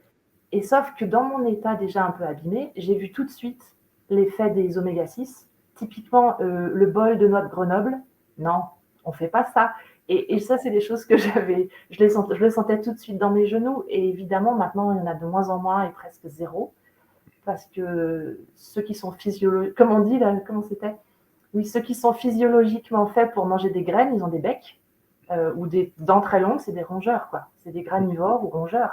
On Mm. n'est pas fait physiologiquement pour manger des graines. Donc, et je le savais intellectuellement, mais de sortir des glucides rendait plus visible certains autres aliments qui étaient problématiques pour moi. Ouais. Mais sinon, c'était noyé dans la masse. Donc, typiquement, un verre de noix de Grenoble, Mhm. le lendemain, dans les genoux, tu te dis ça va pas. Mes genoux, ça va Normal. pas. Pas Ouais. content. Et donc, c'était évident après que moi, c'était plus de noix. Donc, j'ai fait ma petite liste. Tu vois, j'ai tâtonné comme ça pour me rendre compte qu'il y a des choses qui, pour moi, dans mon état, certes, ça me faisait rester en métabolisme cétogène. Par contre, dans mon état d'inflammation ou autre, c'était pas OK. Mais Donc, c'est ça le problème, en fait, c'est que beaucoup de gens veulent résumer le régime cétogène. Ah, on vire les glucides, on prend des lipides. OK. Mais quels lipides? Parce que quand on regarde, tu as fait de la biochimie, la liste complète des acides gras, il y a du boulot, hein. Et aujourd'hui, on a un problème avec certains types d'acides gras qui sont vraiment consommés de façon trop importante dans notre alimentation et consommés de façon trop importante dans l'alimentation des animaux. Ce qui fait que la graisse de ces animaux est riche dans ces acides gras qu'il ne faudrait pas trop consommer. Et je donne un exemple concret pour que les gens comprennent vraiment bien ce que je dis. On a un bœuf qui est absolument extraordinaire. C'est soit un wagyu, soit un Kobe. Donc, c'est un mode d'élevage d'un bœuf japonais intégralement aux céréales avec l'objectif de le rendre très gras. Ça fait une viande extraordinaire. Au goût, c'est génial. Ça fait une viande très persillée, très grasse. Ça vaut un bras. Mais franchement, c'est du régal. C'est comme manger du foie gras, quoi. C'est quelque chose de très particulier. Mais quand on regarde le profil lipidique de cette viande, elle est très mauvaise. Elle est très malsaine. C'est une graisse très pro-inflammatoire. Ça n'a rien à voir avec le même bœuf qui va être élevé en pâturage à l'herbe, qui va avoir une graisse beaucoup plus saturée et beaucoup moins polyinsaturée. Et d'ailleurs, je vais interviewer quelqu'un qui travaille sur un label et une association qui s'appelle le lait de foin, c'est-à-dire c'est uniquement des produits laitiers avec des animaux qui sont au foin. Et on va parler de la différence dans les acides gras de ce produit laitier, donc de ces acides gras dans le lait, puis après dans la crème, fromage, beurre, etc., d'un animal nourri aux céréales versus le même animal nourri à l'herbe. Ça change tout. Et aujourd'hui, pour faire simple, on mange vraiment beaucoup trop d'acides gras polyinsaturés, en particulier d'oméga 6. Et en plus, quand on rajoute un peu de complexité là-dedans, comme si ce n'était pas assez simple, notre métabolisme transforme les acides gras que nous mangeons. Donc, j'ai déjà expliqué que nous ne sommes pas ce que nous mangeons, mais nous sommes ce que nous absorbons. Et il y a beaucoup d'entraves à ce cheminement. Mais en plus, selon notre état métabolique, nous sommes capables de transformer un acide gras en un autre acide gras. Et typiquement, ce qui fait pression sur ces enzymes, par exemple SCD1 ou D6D, c'est un peu complexe, mais ces enzymes-là, en fait, leur travail, c'est par exemple de désaturer des acides gras. C'est-à-dire, on prend un acide gras, typiquement C16-0, et ça devient C16-1 juste avec la fonction d'une enzyme. Et cette enzyme, elle est activée par quoi ? Par les glucides, et en particulier le fructose. Et là, on a SCD1 qui monte au plafond. Donc, on mange des acides gras, on se dit, ah, c'est cool, je mange des acides gras, ma graisse va être saturée, je ne mange pas beaucoup d'acides non saturés, okay, très bien. Et puis, tout d'un coup, on ne se rend pas compte qu'on mange beaucoup de fruits ou du sirop d'agave parce que c'est à la mode. Et là, bim, beaucoup de fructose, SCD1 est surexprimé et on désature cet acide gras et on se retrouve à avoir des acides gras à la fin polyinsaturés de notre graisse corporelle et dans tout notre organisme en circulation. Carrément des polyinsaturés, ouais. Carrément, oui, parce qu'il y a plusieurs enzymes successives. Et donc, on se retrouve à cause du fructose.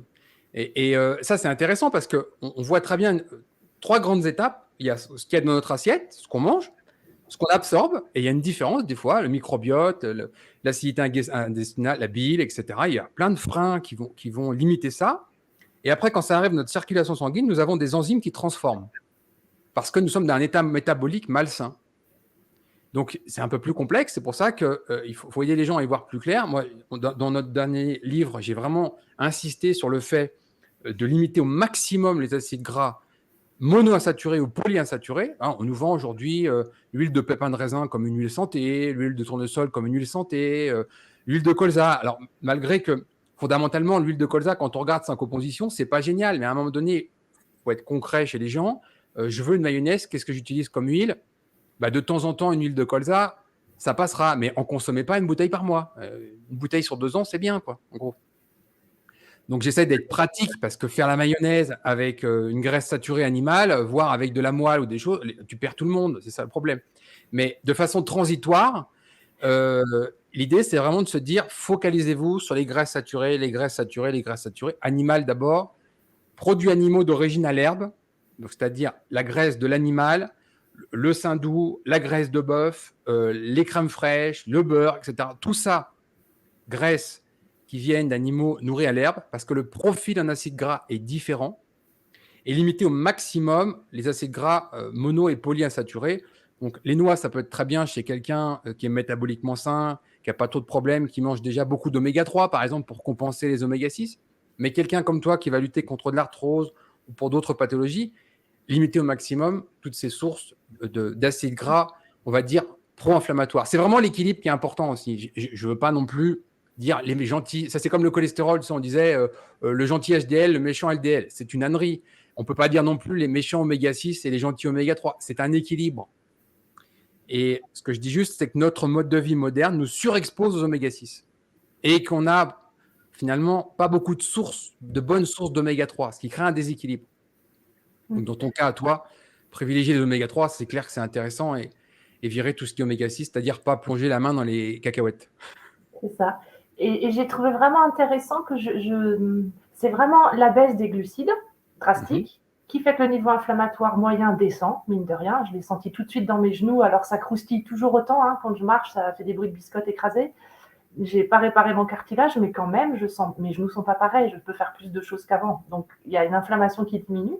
Et du fait que l'inflammation diminue, tout d'un coup, il y a des trucs qui ressortent que je pouvais pas forcément voir comme problématiques avant, qui ressortaient pas parce que tout était recouvert par les effets du sucre et qui maintenant se voient. Donc, j'étais bien contente de pointer ça. Donc, voilà, les petits trucs où je me suis rendu compte que ça allait pas être pour moi. Et de toute façon, c'est hyper clair. Tu sais, dans la pyramide, dans la Céto Academy, il y a la pyramide. C'est-à-dire qu'on veut être en alimentation cétogène, très bien. Enfin, métabolisme cétogène, mais comment on y va? Mais il y a quand même une logique. En bas, il y a la viande, les légumes, etc. Et puis les noisettes, les graines, les trucs, c'est quand même tout en haut, cette histoire. C'est logique, c'est accessoire dans l'alimentation d'un humain. Ça ne peut pas être une base, quoi. Et donc, c'était bien de se rendre compte de ça. Un peu dans le même registre, tu vois, je sais qu'au début, les premiers mois, j'ai beaucoup fonctionné avec du lard de cochon. Et alors, j'ai beau être dans le Tarn, où tu as des paysans, franchement, il y a vraiment moyen de trouver de la super qualité. Sauf que pour le cochon, bah, pas forcément tout le temps et tout.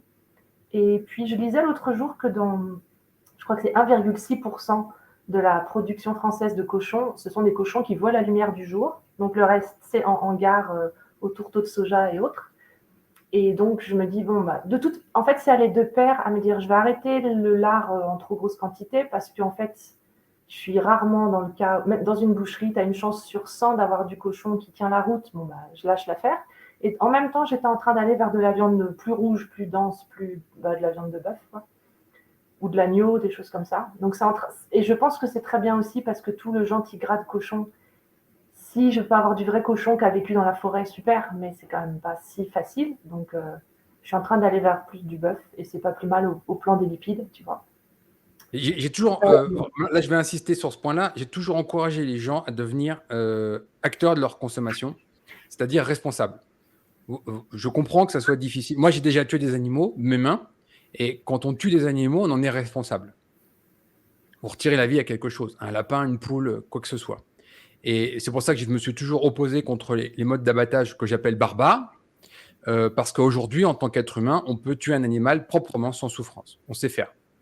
Et s'en passer, c'est une connerie. Donc, concrètement, ce que j'encourage vraiment les gens à faire, c'est soutenir l'élevage propre, les filières courtes. Vous voulez du bœuf? Très bien. Bah, on va faire parler Pierre Inard, qui a fondé le Bœuf à l'herbe et qui expédie des cartons de viande sous vide. Vous pouvez aller le voir comment les animaux sont élevés. Vous pouvez certainement aller voir comment les animaux sont abattus. Moi, j'encourage les gens à visiter un abattoir et j'encourage vraiment les abattoirs à ouvrir la porte de leur établissement aux gens. J'ai été inspecteur agroalimentaire pendant 12 ans. J'ai vu beaucoup de choses, j'ai vu les coulisses.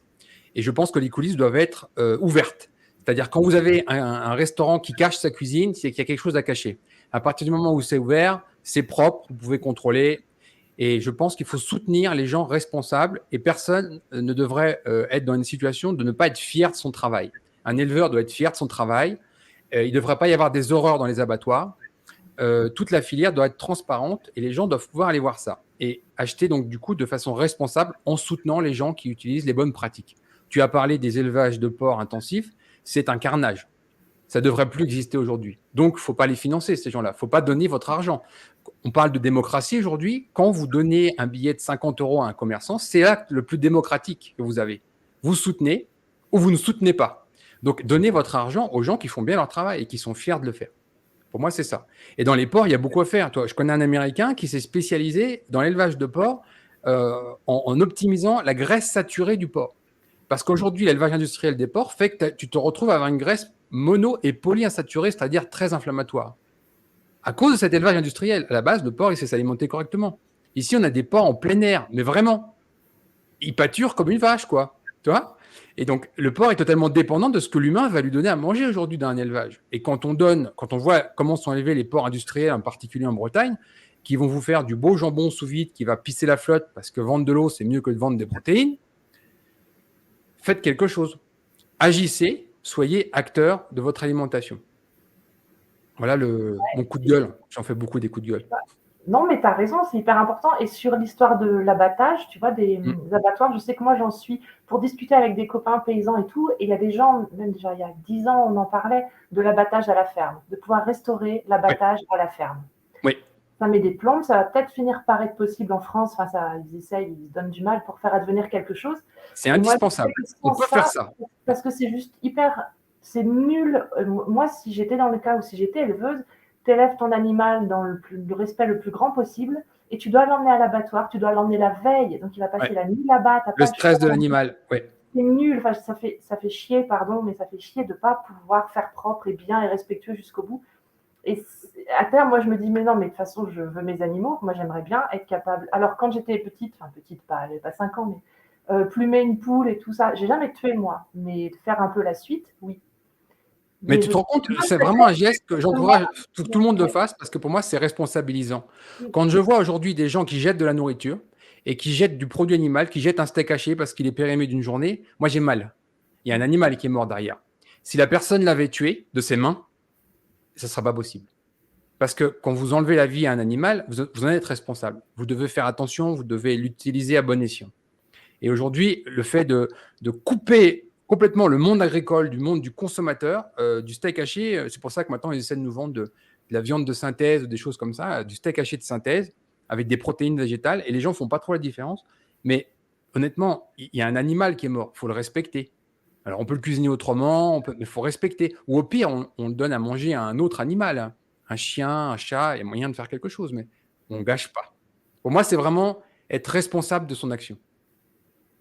Ouais, moi, je pense qu'à terme, vraiment, pour moi, tout serait à sa place. Tout sera à sa place le jour où j'ai des prés, il y a du bocage, j'ai mes animaux et moi, j'assume de tuer mon animal pour le manger. Je sais pas, il y aurait, de la même façon que je distinguais le plaisir des aliments sucrés, de la satisfaction ressentie corporelle, à vraiment se nourrir, tu sens que tu es nourri quand tu manges un bout de viande, il y aurait une vraie satisfaction. Alors, ça me ferait pas marrer hein, de tuer, c'est pas ça que je veux dire. Non, c'était pas rigolo, Il y non. aurait une vraie satisfaction à être responsable de ce que je fais. J'assume mes besoins en tuant moi-même mon animal de la façon dont j'ai envie qu'il soit tué. Et voilà. Et il y a Donc, des animaux qui sont peut-être. quasiment pour moi impossibles à tuer. D'ailleurs, j'en consomme pas. Toi, je te le dis, moi, je suis un carnivore. Je mange du bœuf, je mange du poulet, je mange du porc, mais je mangerai pas de l'agneau. Ouais. Et je mange pas d'agneau, tout simplement parce que je serais incapable de le tuer. Mm. Donc, je ne vais pas déléguer à quelqu'un l'abattage d'un agneau que moi-même je suis incapable de tuer. Tu vois, comme un végétarien qui dirait, moi, je peux pas manger de viande parce que je serais incapable de tuer un animal. C'est pour ça que je respecte cette position. Je le dis clairement, je suis incapable de tuer un agneau. Et j'ai vu des grands bonhommes d'1,90 m qui étaient bouchés, 65 ans, et qui me disaient, quand j'étais apprenti, on a tué un agneau, plus jamais ça a été possible pour moi, hein. Et le gars est bouché, hein. Ça fait 40 ans qu'il est bouché, hein. Il voit de la viande tous les jours. Mais c'est particulier. Et je ne vois pas pourquoi on obligerait les gens à supporter ça. Quelqu'un qui n'est pas capable de tuer un agneau, bah, dans ces cas-là, il n'en mange pas non plus, parce qu'il ne va pas déléguer ça à quelqu'un d'autre. Moi, c'est mon éthique personnelle. Je suis d'accord. Moi, typiquement, je pense que je serais aussi incapable de tuer un agneau parce que c'est trop incroyable, cette petite bête. Et si je me visualise un jour en train de tuer un animal, ce sera un gros mouton qui a déjà X années. Enfin, c'est rigolo ce qu'on se projette et il y a du sens quelque part. C'est parce que c'est pas marrant de tuer, donc on veut que ce soit dans un contexte où c'est le plus recevable, en fait, le moins pire. C'est de l'éthique, en fait, pour moi. C'est-à-dire quelqu'un qui fait un travail doit pouvoir se regarder dans une glace. Si tu tues des animaux toute la journée alors que tu en es techniquement incapable, mais ça te ruine, ça te ronge de l'intérieur. C'est pas possible. Tu vois. Je comprends qu'il y a aussi une forme de détachement. C'est comme quelqu'un qui travaille à l'hôpital et qui voit des morts tous les jours. À un moment donné, il faut une sorte de détachement pour pouvoir ne serait-ce que soi-même survivre à la situation. Si tu as trop d'empathie par rapport à la situation, c'est insupportable pour toi. Et il en faut pour tout le monde. L'animal qui est pour moi vraiment le sommet, c'est le bison. Parce qu'ici, on a des élevages de bisons. Quand je dis élevage, c'est un grand pré de 1000 hectares. Il y a des bisons. Puis quand ils en veulent un, bah, ils le tirent au fusil. Parce que le bison, tu ne le fais pas monter dans le camion. Il n'y a personne qui peut faire ça. Donc, il est tué sur place, en fait, à la carabine. Et là, finalement, on en revient à la chasse ancestrale, quoi. Donc, à l'origine, c'est comme ça que ça se passe. Et c'est Ouais. certainement la chose la plus propre à faire. Bah oui, dans le milieu naturel, sans période complètement artificielle où l'animal il est complètement surstressé là et tout, ouais, c'est clair. Ouais. Ouais. Bon, alors, Donc, on va faire un petit tour de tous les bienfaits que le régime cétogène t'a apporté. raconte-nous un petit peu tout ce que tu as pu obtenir en 8 mois, bientôt 9 mois de régime cétogène. Bon, alors sur le gros dossier arthrose, on en reparle dans quelques années parce que évidemment, je n'ai pas refait d'IRM, mais je sens que de toute façon, je suis sur un Alors, truc long je terme. te rassure tout de suite, on peut C'est inverser possible. Oui, l'arthrose. oui, je sais. Je l'ai fait. Et je l'ai fait et on m'a dit c'est impossible. Je Moi, l'ai fait. j'ai pas de doute sur le fait que je vais y arriver. Je sais juste que ça va pas se faire en 6 mois. Et je suis déjà tellement contente de la sensation qui change. Alors, je sais que pour un rhumatologue, ça veut rien dire, ça. Je vous jure, monsieur, je sens pas mes genoux pareils, il s'en fout. Mais moi, je sais que ça bouge, quoi. Voilà. Alors, la recette en 2 minutes. Un régime cétogène parce que le climat sucre, le climat glucose est pro-inflammatoire, pro-destructeur d'articulation. Donc, c'est comme la carie dentaire. Tu arrêtes d'avoir un terrain acide et bim, ça se régénère. Même chose. Premier point. Deuxième point, les minéraux. Minéraux, vitamines, et là, c'est pas nouveau, il y a déjà pas mal de littérature. On peut régénérer les tissus, même des tissus qui sont peu ou pas vascularisés. C'est là que c'est intéressant. Parce que ce qui est vascularisé, bon, ça pose pas trop de problème. Moi, j'ai des tissus qui sont non vascularisés dans mon poignet que j'ai régénérés. Et après, de façon évidente, il y a des techniques. Alors, ça peut être, par exemple, la lumière rouge fonctionne très bien. En fait, l'idée, c'est d'aller solliciter les cellules souches. Tu sais qu'aujourd'hui, pour l'arthrose, en fait, surtout grade 3 et grade 4, ils te font des injections de cellules souches. Il y a un médecin marseillais qui est spécialisé depuis 20 ans sur le sujet, qui est un des pionniers, qui se fait d'ailleurs, on va utiliser le mot, défoncer, parce qu'il y a quand même beaucoup de problèmes avec ça, alors que c'est vraiment un pionnier, ça fonctionne, c'est pas invasif. Et il y a des gens qui étaient en fauteuil qui remarchent quand même, hein. Donc, on ne peut pas contester ces résultats. Mais on peut solliciter les cellules souches autrement, et en particulier, la lumière rouge fonctionne très bien. Voilà. Ouais, Et ça prend, moi, ça m'a pris, tu vois, j'avais une douleur chronique à mon poignet. Donc, je rappelle, scaphoïde, semi-lunaire fracturé, greffe sur le scaphoïde, vis dans le scaphoïde, radius cubitus, donc double fracture ouverte, mais ça, c'est pas le problème. Le problème, c'était les ligaments entre les os du carpe qui étaient sectionnés. Ça veut dire que les os sont plus reliés les uns avec les autres. Et donc, du coup, l'articulation se fait mal. Et donc, du coup, il y a une usure du cartilage. Et on m'avait promis en 80, mais j'ai été opéré 4 fois. On m'avait promis en 98, un des plus grands professeurs en France qui s'est spécialisé sur les os du carpe, le professeur Matoulin à Clinique Jouvenet à Paris, m'avait dit une dizaine d'années comme ça et on bloquera l'articulation parce que la douleur sera insupportable. Et j'ai eu mal de façon constante, 24 heures sur 24, 365 jours par an, de 1997 à 2013. En me disant, quand ça sera insupportable, on va bloquer l'articulation, voire même, il retire les os du carpe, la première rangée, il les retire carrément et il bloque l'articulation. Voilà mon avenir. Et c'était tracé à 100%. Ne serait-ce que faire du VTT, ça me faisait mal au poignet. Et j'avais mal, même en conduisant, j'avais mal tout le temps. 1 an de régime cétogène, enfin 9-10 mois, et là, je vois la douleur qui disparaît 1 jour sur 2. Là, je me surprends en me disant, c'est bizarre, il se passe quoi là? Moi, je n'avais pas pensé à ça avec le régime cétogène au départ. Et puis, 12-14 mois, douleur qui disparaît complètement. Et là, je commence à creuser le sujet. Je commence à creuser cette inversion de l'arthrose. Comment on peut régénérer des tissus qui, normalement, ne peuvent pas puisqu'ils ne sont pas vascularisés. Voilà. Et il y a vraiment des choses à faire. Donc, j'espère vraiment publier un papier là-dessus parce que j'ai fait un protocole complet avec des micronutriments. J'espère publier un papier. Si quelqu'un m'entend et veut m'aider à écrire ce papier-là, je serais heureux de le publier. Bah, tu vois, autant avant de trouver de l'alimentation cétogène, je pouvais y croire parce que si je me casse le bras, ce que j'ai déjà fait, ça se reconstruit. Oui. Si je me coupe, ça cicatrise. Pourquoi il y aurait des tissus où c'est impossible? Mais non, c'est pas recevable. Donc, je pouvais adhérer à la théorie. J'ai toujours adhéré à ça. Par contre, depuis que je suis en alimentation cétogène, je me dis, mais le chemin, c'est qu'une question de temps, mais le chemin, il est ouvert là. J'ai compris, c'est réglé. Mais donc oui, pour les bénéfices, donc l'arthrose, on verra ça sur du plus long terme, mais il n'y a pas de raison que ça n'ait pas lieu de façon bénéfique. Ça va rejoindre ce que j'ai pu dire un peu avant.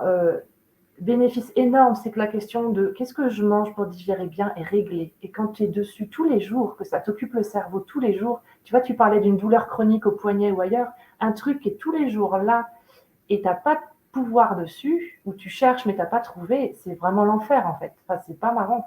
Une douleur physique sûrement encore plus. Et moi, c'est de l'inconfort physique, c'était quand même pas très marrant du tout. Ça a réglé en 3 jours, mais c'est drôle. Enfin bref. Donc ça, cette question réglée disparaît du cerveau. Hop là. l'apaisement par rapport au sucre et la dépendance au sucre et l'espèce d'esclavage, ce truc te tient, c'est plus fort que toi. Et moi, j'ai de la compassion pour tous ceux qui vont dire, mais j'y arrive pas, c'est plus fort que moi. Mais je connais ça, je le vois bien. Ouais, ouais. Et ça disparaît. Énorme.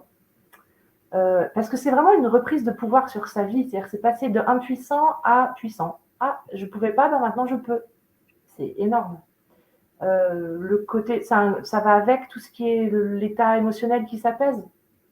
Ah ouais, mais faire les montagnes russes tout le temps, c'est pas très drôle, quoi. Quand c'est un peu plus comme ça, c'est hyper précieux. Qu'est-ce qu'il y a eu? J'ai pas remarqué encore trop de trucs de peau, cheveux et tout, si ce n'est que je mange des produits laitiers et que je sais qu'à une époque, je les accusais de me donner de l'acné. C'était sûrement produits laitiers plus sucre. Parce que quand j'arrêtais les produits laitiers, oui, ça s'en allait. Mais produits laitiers sans alimentation glucidique, ça passe aussi plutôt pas mal. Donc, Tu cherches des produits laitiers au lait cru ou tu fais pas attention à ça?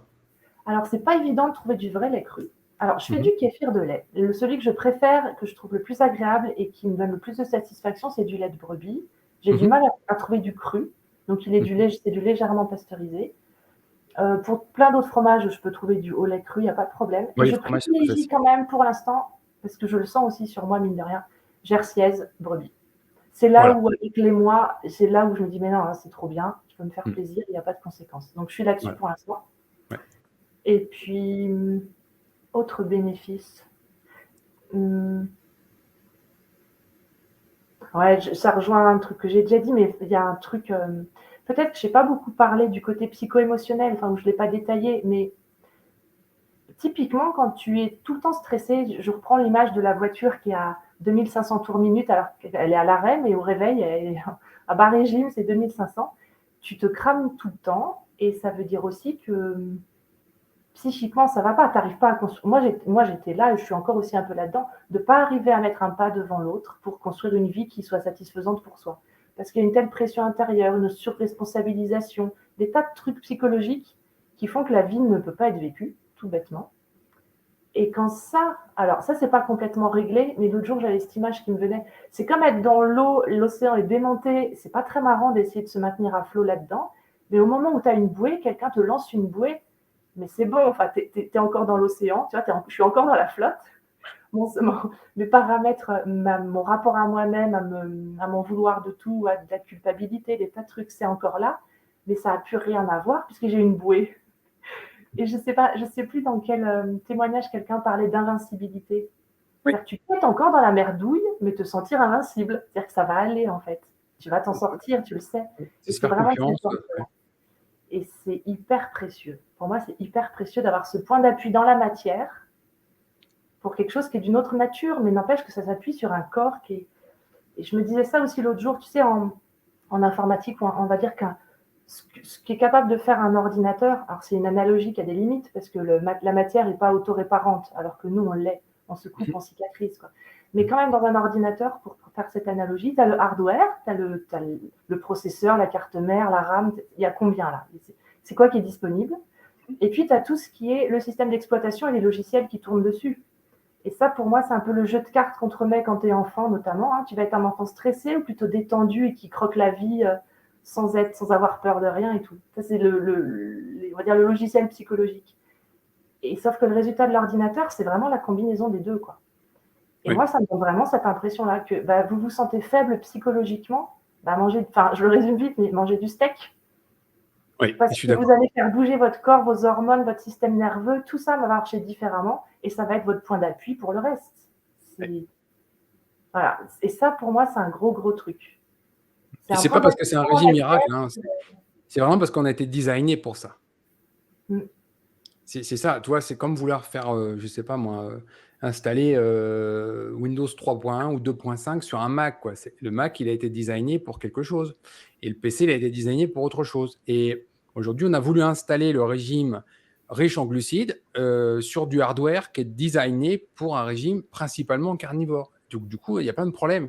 Mais ça marche dans les deux sens. Typiquement, si tu fais manger de l'herbe à un lion, il y a autant de problèmes que de faire manger de la viande à une vache, quoi. L'animal, il est le fruit d'une lente évolution et son évolution fait qu'il est adapté à un certain régime alimentaire.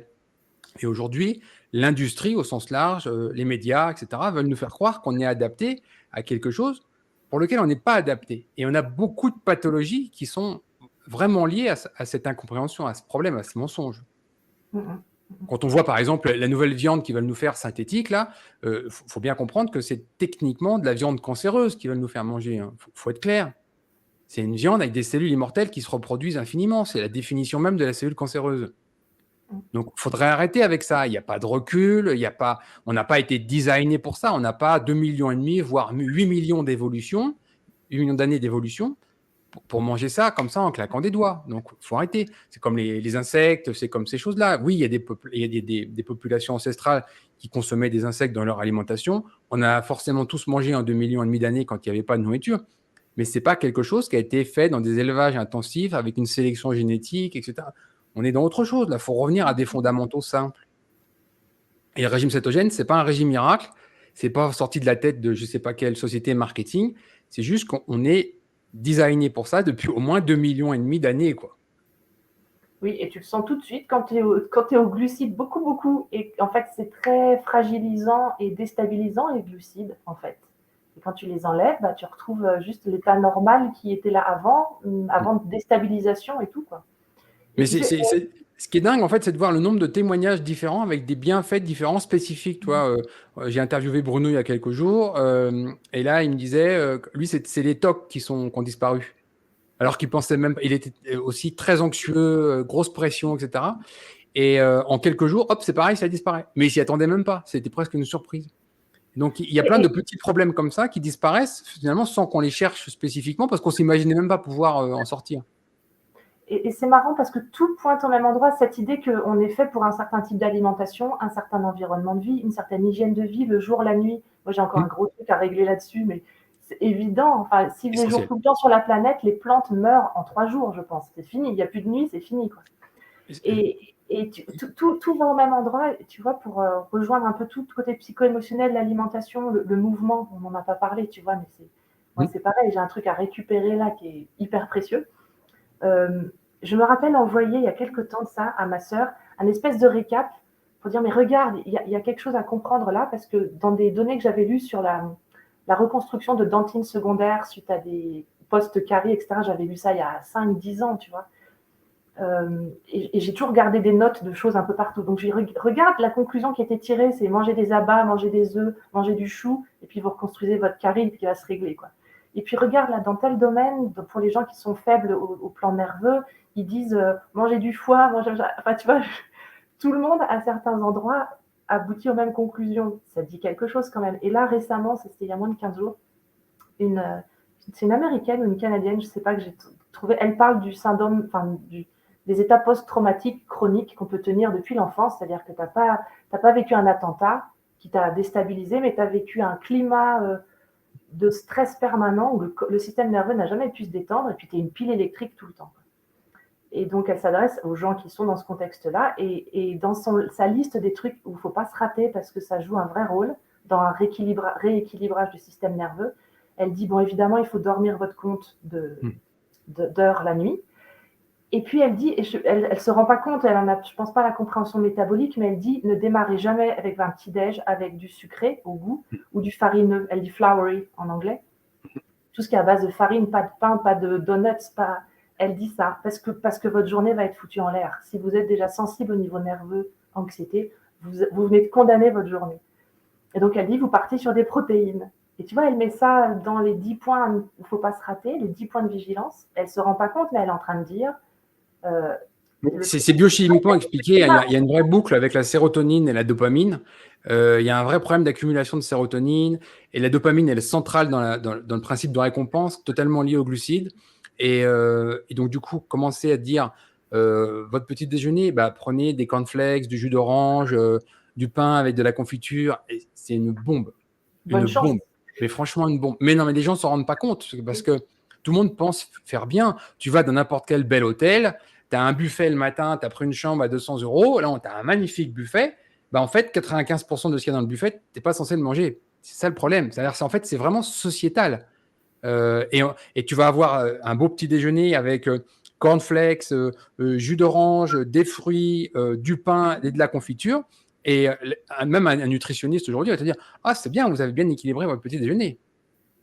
En oubliant qu'en 1960, le syndicat des producteurs d'oranges avait financé la science nécessaire pour nous expliquer qu'on allait tous manquer de vitamine C et qu'il fallait manger des oranges à gogo et du jus d'orange. C'est fou parce qu'on vit dans une sorte de chimère entre des intérêts économiques, avec de fausses preuves scientifiques, etc. Et on s'imagine faire des bienfaits. Et même les parents, en fait, donnent ça à leurs enfants en se disant c'est ce qu'il faut faire. Il y a tout est faux et puis tout est brumeux et embrouillé. Et un parent qui aujourd'hui va donner à ses enfants de l'œuf, je sais pas, du jambon, du saumon, un avocat ou des choses comme ça le matin, ou même un steak avec des œufs tout simplement, ça va presque être passé pour de la maltraitance, quoi. Non, mais aujourd'hui, c'est ça. Oui, ça C'est peut, pour ça qu'on lutte contre un truc énorme. Et d'ailleurs, je voudrais poser cette question. Comment ton entourage, tes amis, ta famille, tout ça, ont vu tes changements alimentaires? Est-ce qu'ils ont été bienveillants sur ça ou il y a eu des questions? Comment ça s'est passé? Alors, petit préambule, du fait de mon état nerveux, etc., ma vie sociale s'était vachement réduite. Tu quittes un boulot, tu vois que dans la journée, de toute façon, il n'y a pas grand monde qui est dispo, tout le monde est au boulot. Et puis moi, de moi-même, j'étais mieux à m'isoler un peu des gens. Donc, il n'y a pas de problématique, tu vois, d'aller au restaurant, etc. Mais du coup, le tissu social était moins nombreux qu'à une époque. Et après, moi, j'ai fait le choix de pas trop en parler au début, aussi pour deux raisons. D'abord, même si je suis sûre de moi, j'ai pas envie. Oui, je crois que dès le début, quand j'étais assez sûre de ce que j'avais compris et sûre de ma décision, mais j'avais pas du tout envie de prendre attention, de recevoir les doutes des autres en face qui n'ont pas assez d'infos pour être rassurés. Donc, ils sont juste à la surface des choses. Ils vont dire, mais qu'est-ce que tu fais et tout. Donc, j'en ai très peu parlé pour cette raison-là. Et aussi parce que je me suis il y a eu des époques de ma vie où je suis arrivée chez mes parents et tout en disant faut manger cru, faut manger des fruits, faut détoxiner. Je l'ai fait. Donc je suis arrivée des fois en ayant trouvé le Graal, en croyant avoir trouvé le Graal ou en ayant trouvé ce que je croyais être une pépite, qui est vrai à certains endroits, mais c'est des contextes tellement particuliers. Bon, mais je croyais que je tenais une pépite. Donc j'ai un côté aussi à me dire on va être plus détendu là, on va pas arriver en disant j'ai trouvé. Donc j'ai pas trop fait ça. Et néanmoins, les gens à qui j'en ai parlé, mes parents, mon père m'a dit il n'y a pas longtemps ah, ça me fait plaisir que tu te réintéresses au gâteau comme ta grand-mère et tout, en mode cétogène, tu vois. J'étais allô maman, tu aurais la vraie recette de la crème au beurre, tu vois. Il était content, ça lui faisait plaisir. Et c'est juste une image, mais tu vois, il y a un truc tragique. Moi, j'ai l'image de mon grand-père qui faisait des gâteaux pour les rencontres du club du 3e âge du village, avec ses mains toutes pleines de polyarthrite rhumatoïde, tu vois, ses mains toutes qui ne pouvaient plus travailler. Et il faisait ses décorations à la crème au beurre sur les gâteaux qu'ils emmenaient pour le. C'est tragique, tu vois, parce qu'il y a un vrai plaisir à faire de la bonne cuisine et tout, sauf qu'en même temps, tu te plombes, mais tu le sais pas. Bref. Donc l'entourage, j'en ai pas trop parlé à l'entourage. J'en glisse des mots. J'ai proposé aux gens qui étaient dans des situations de santé un peu problématiques de dire écoute, moi j'en suis là, voilà ce que ça fait sur moi et ça m'a l'air hyper robuste. Mais j'ai pas eu de levée de bouclier en disant arrête tout de suite. Non, j'ai pas eu ça. Et même. Et il y a des gens qui ont adhéré éventuellement à tes conseils? Oui, alors. Je finis juste parce que j'avais commencé ça. Même ma médecin, c'est génial, que je suis allée voir. Ah oui, je voulais quand même prescrire des analyses de sang pour faire un bilan là en septembre. Alors moi, j'arrive avec mon papier, avec tout ce que je veux qu'on fasse. Et je dis voilà, moi j'ai listé tout ça, ça serait vraiment bien pour que je comprenne où j'en suis. Et elle est hyper ouverte. Je lui ai parlé alimentation cétogène.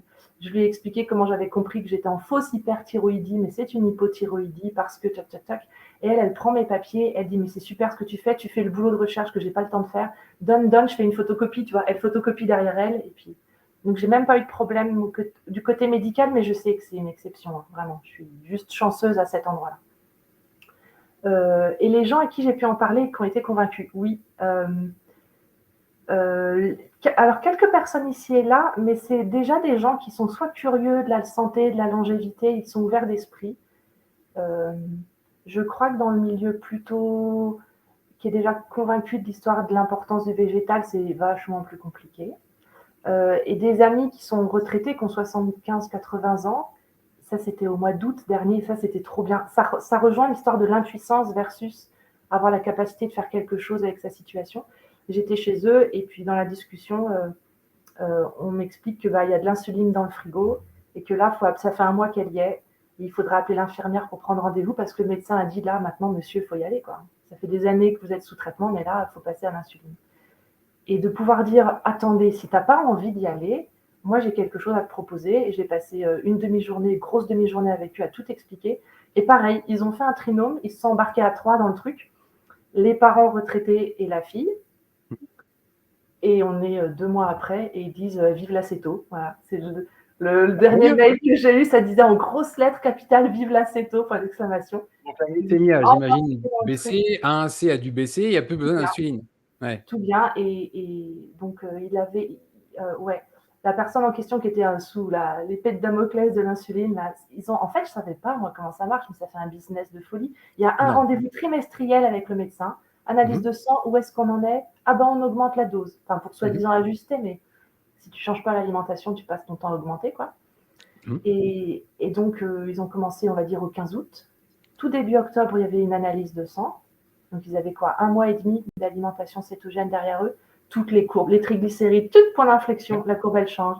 Pas hémoglobine, si, hémoglobine glyquée aussi, glycémie à jeun, toute inflexion, tout change de direction. Et le prochain check, c'est début janvier prochain. Moi, je me frotte les mains. Eux, ils sont tout contents. Moi, je me frotte les mains en attendant la prochaine analyse de sang. La simplicité du truc, quand même, juste changer quelques petites choses dans son assiette. Le diabète de type 2, c'est la maladie la plus bête du monde. Concrètement, c'est des gens qui mangent beaucoup de glucides. Pour faire simple, la fonction pancréatique, elle perd 50% de sa fonction. C'est-à-dire que la quantité d'insuline qui est produite par le pancréas est divisée par 2.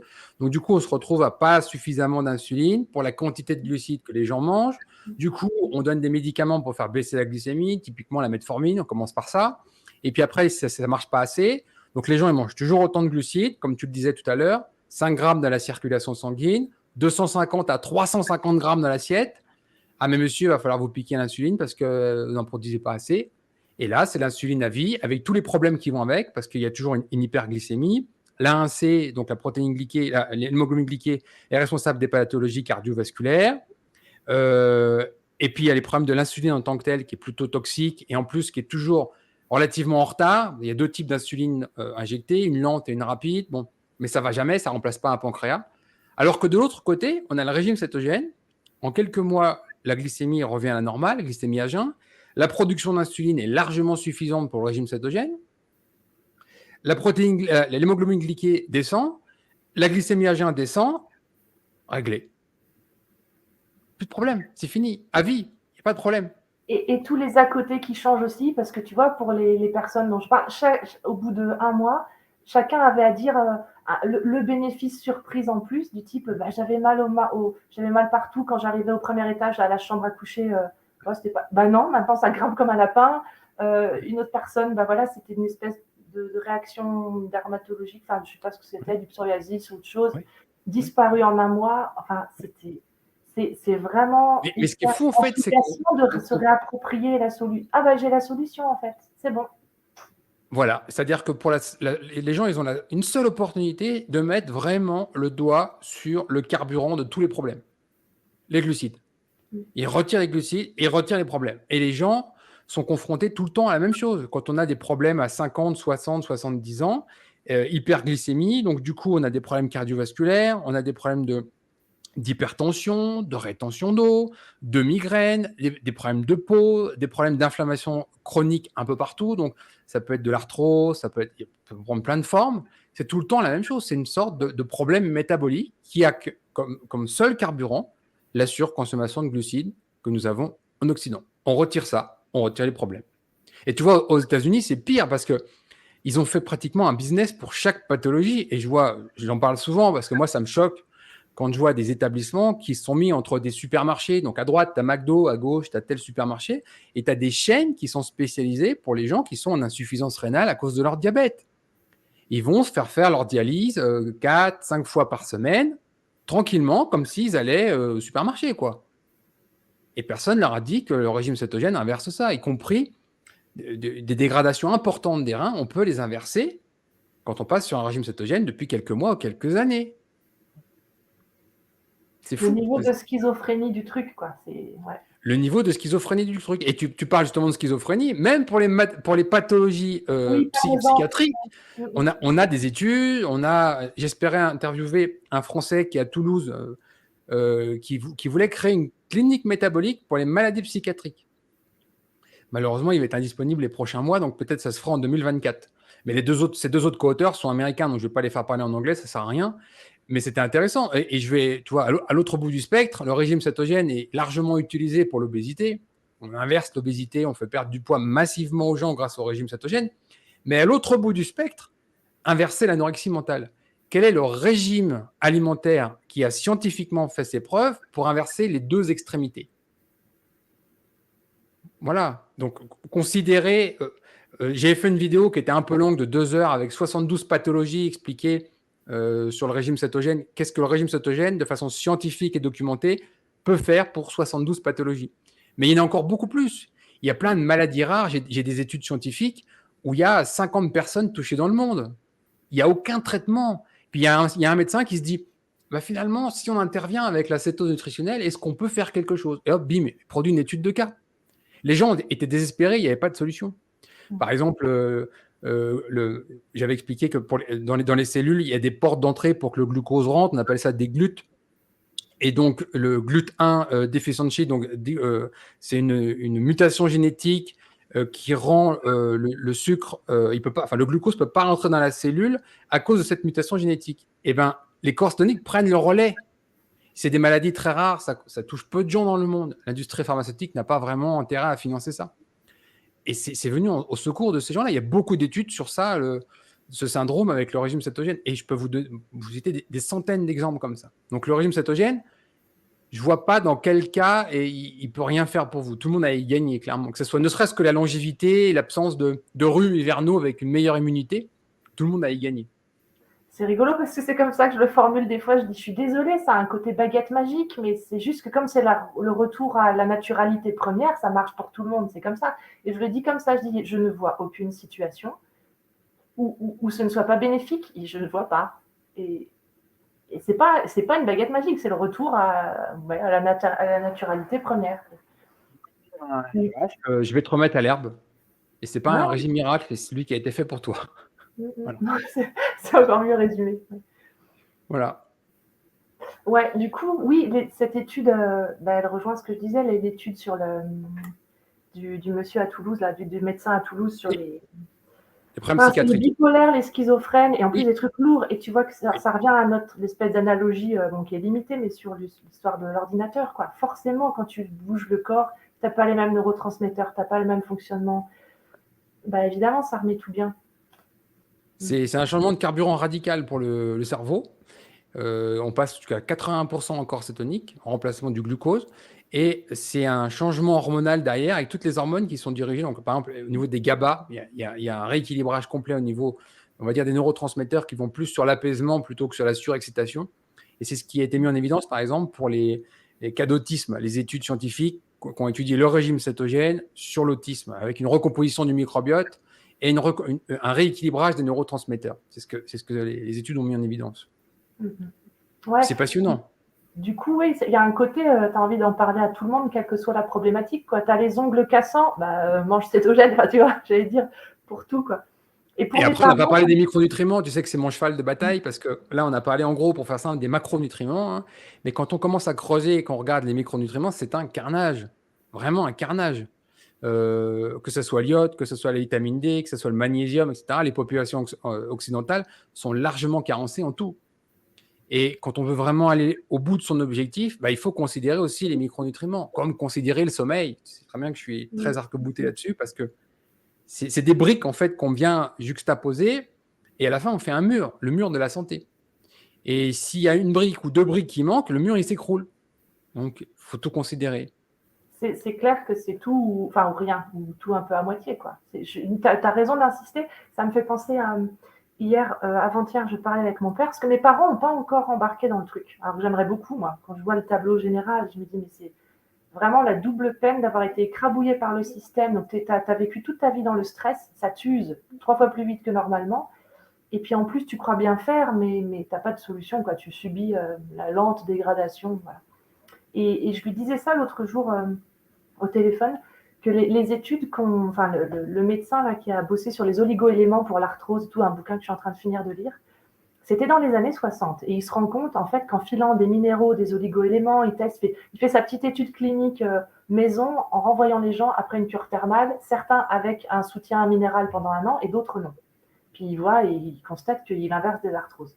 Ça, c'était dans les années 60. Et je me dis, quelqu'un qui voudrait faire ça aujourd'hui, ça marcherait peut-être moins bien. Ça marcherait probablement moins bien parce que tout le monde est avec une alimentation tellement plus glucidique que si tu n'as pas ce levier-là aussi, c'est dommage, mais ça va pas marcher super de complémenter son alimentation. Tu vois, je vois mes parents, mon père va prendre des compléments alimentaires et des trucs, et je dis, mais je te jure, c'est vraiment dommage, parce que d'un côté, tu aides en ajoutant des trucs, mais de l'autre côté, tous les jours, tu te tires une balle dans le pied avec les glucides. Oui, et puis il y a un contexte aussi, c'est 2 contextes. C'est-à-dire que les besoins en micronutriments de quelqu'un qui est en keto et quelqu'un qui n'est pas en keto, c'est 2 contextes différents.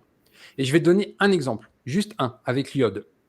Tu prends une population ancestrale carnivore, il n'y a pas de goitre. Il n'y en a pas.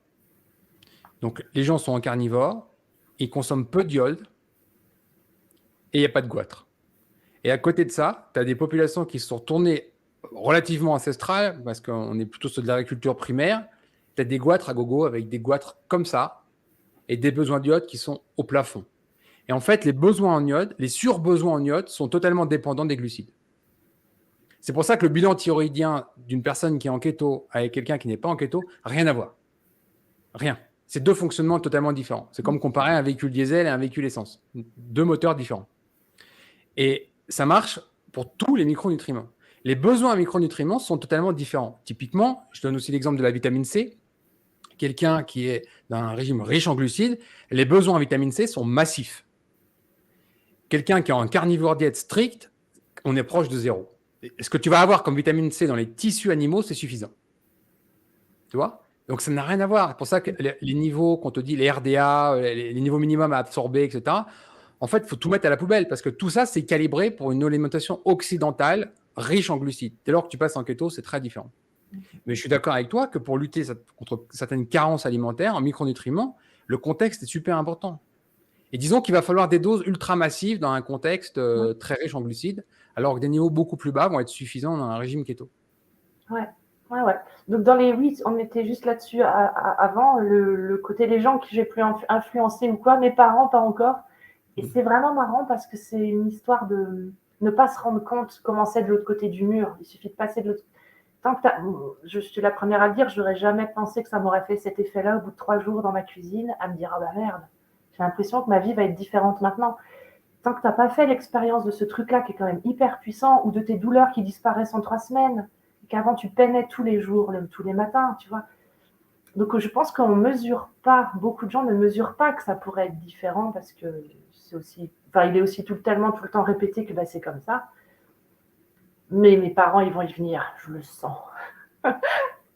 C'est un bel exemple. Donc, je leur souhaite vraiment parce que c'est clair que tant que les gens ne l'ont pas vraiment expérimenté, ressenti, et des choses qu'on ne peut pas imaginer. On passe pour des fous furieux, tu vois, quand tu dis aux gens régime cétogène bien formulé, micronutriments égale plus jamais de rhume l'hiver, quoi.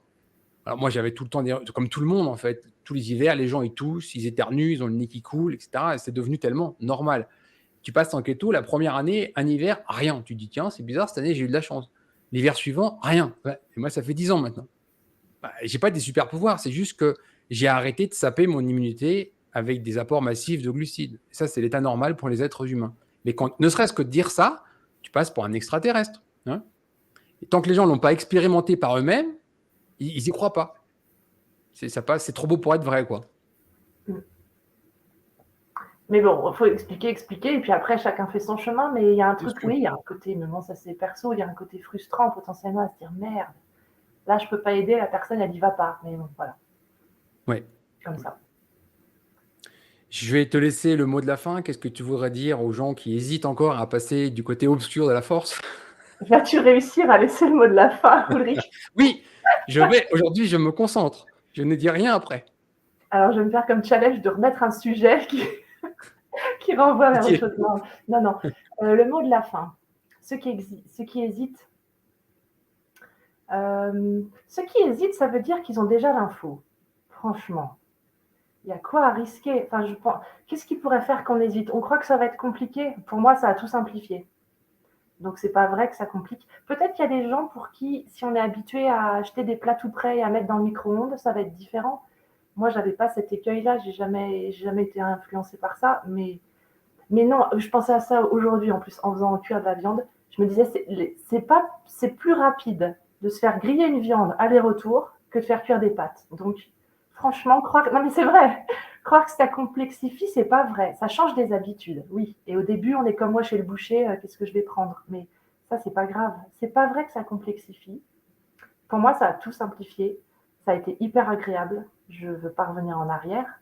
Ça a été agréable au niveau ressenti et ça a été agréable au niveau psychologique d'avoir trouvé un point d'appui. Sinon, tu es dans le noir et tu cherches. Et c'est horrible, quoi, de ne pas avoir de solution pour reprendre sa vie en main. Que ce soit psycho-émotionnel, physique ou quoi que ce soit. Il n'y a rien de pire que de ne pas avoir de solution et d'être dépendant de l'extérieur et d'un médecin qui te voit 10 minutes. J'ai vécu ça il y a 3 jours, là. Et en sortant, je me suis sentie un pion, mais ça ne m'a pas du tout impacté parce que je me disais, mais heureusement que je ne suis pas dépendante de lui pour m'aider à trouver des solutions. Parce que sinon, je serais défoncée. Il me voit 10 minutes, il signe un truc, il me dit allez, au revoir. C'est infâme. Donc, il y a une telle libération à retrouver du pouvoir sur sa vie que je ne vois pas de... Faites un essai, un mois, faites comme moi. Faites un mois d'essai, puis au bout de 3 jours, vous vous direz, ah ouais, je tiens un truc. C'est pas compliqué, c'est pas vrai. Au besoin, ça change des habitudes, mais ça va tellement vite, ça. Ce qu'on y gagne très vite remplace vraiment... Enfin, ouais, c'est pas difficile. Le guide de Voilà. démarrage. Oui, top. Et ce dont je suis relativement content, notre célèbre 7 au top ingrédients, la liste, avec tous les ingrédients du régime cétogène, sur une seule page qui tient sur le frigo. Si vous ne savez pas par où commencer, commencez avec ça. C'est simple, il n'y a qu'à suivre. Oui, et je le redis encore un truc, ça me paraît hyper important. Il y a plein de gens qui sont... Des fois, je sais que tu entendais employer le terme force de caractère, et c'est hyper chouette d'avoir une force de caractère. Et quand on n'a pas ça, parce que le chemin de vie a fait que, et qu'on se sent plutôt fragile, plutôt machin, ben allez-y les amis, quoi. Allez-y, parce que sinon vous n'allez pas pouvoir vivre votre vie. Moi, ça me donne vraiment cette impression que des fois, tu n'as pas les moyens de ce que tu voudrais. Ben oui, mais passe par l'assiette et tu vas voir que... Gros point d'appui. Je te remercie beaucoup pour ce mot de la fin. Tu as vu, j'ai rien rajouté. On se Merci retrouve aussi à tous les deux. pour Armel, j'ai vaincu mon arthrose en régime cétogène. J'y crois. Ouais. Merci à tous les deux. Merci Ulrich beaucoup. Merci pour ta confiance. Ciao. À bientôt.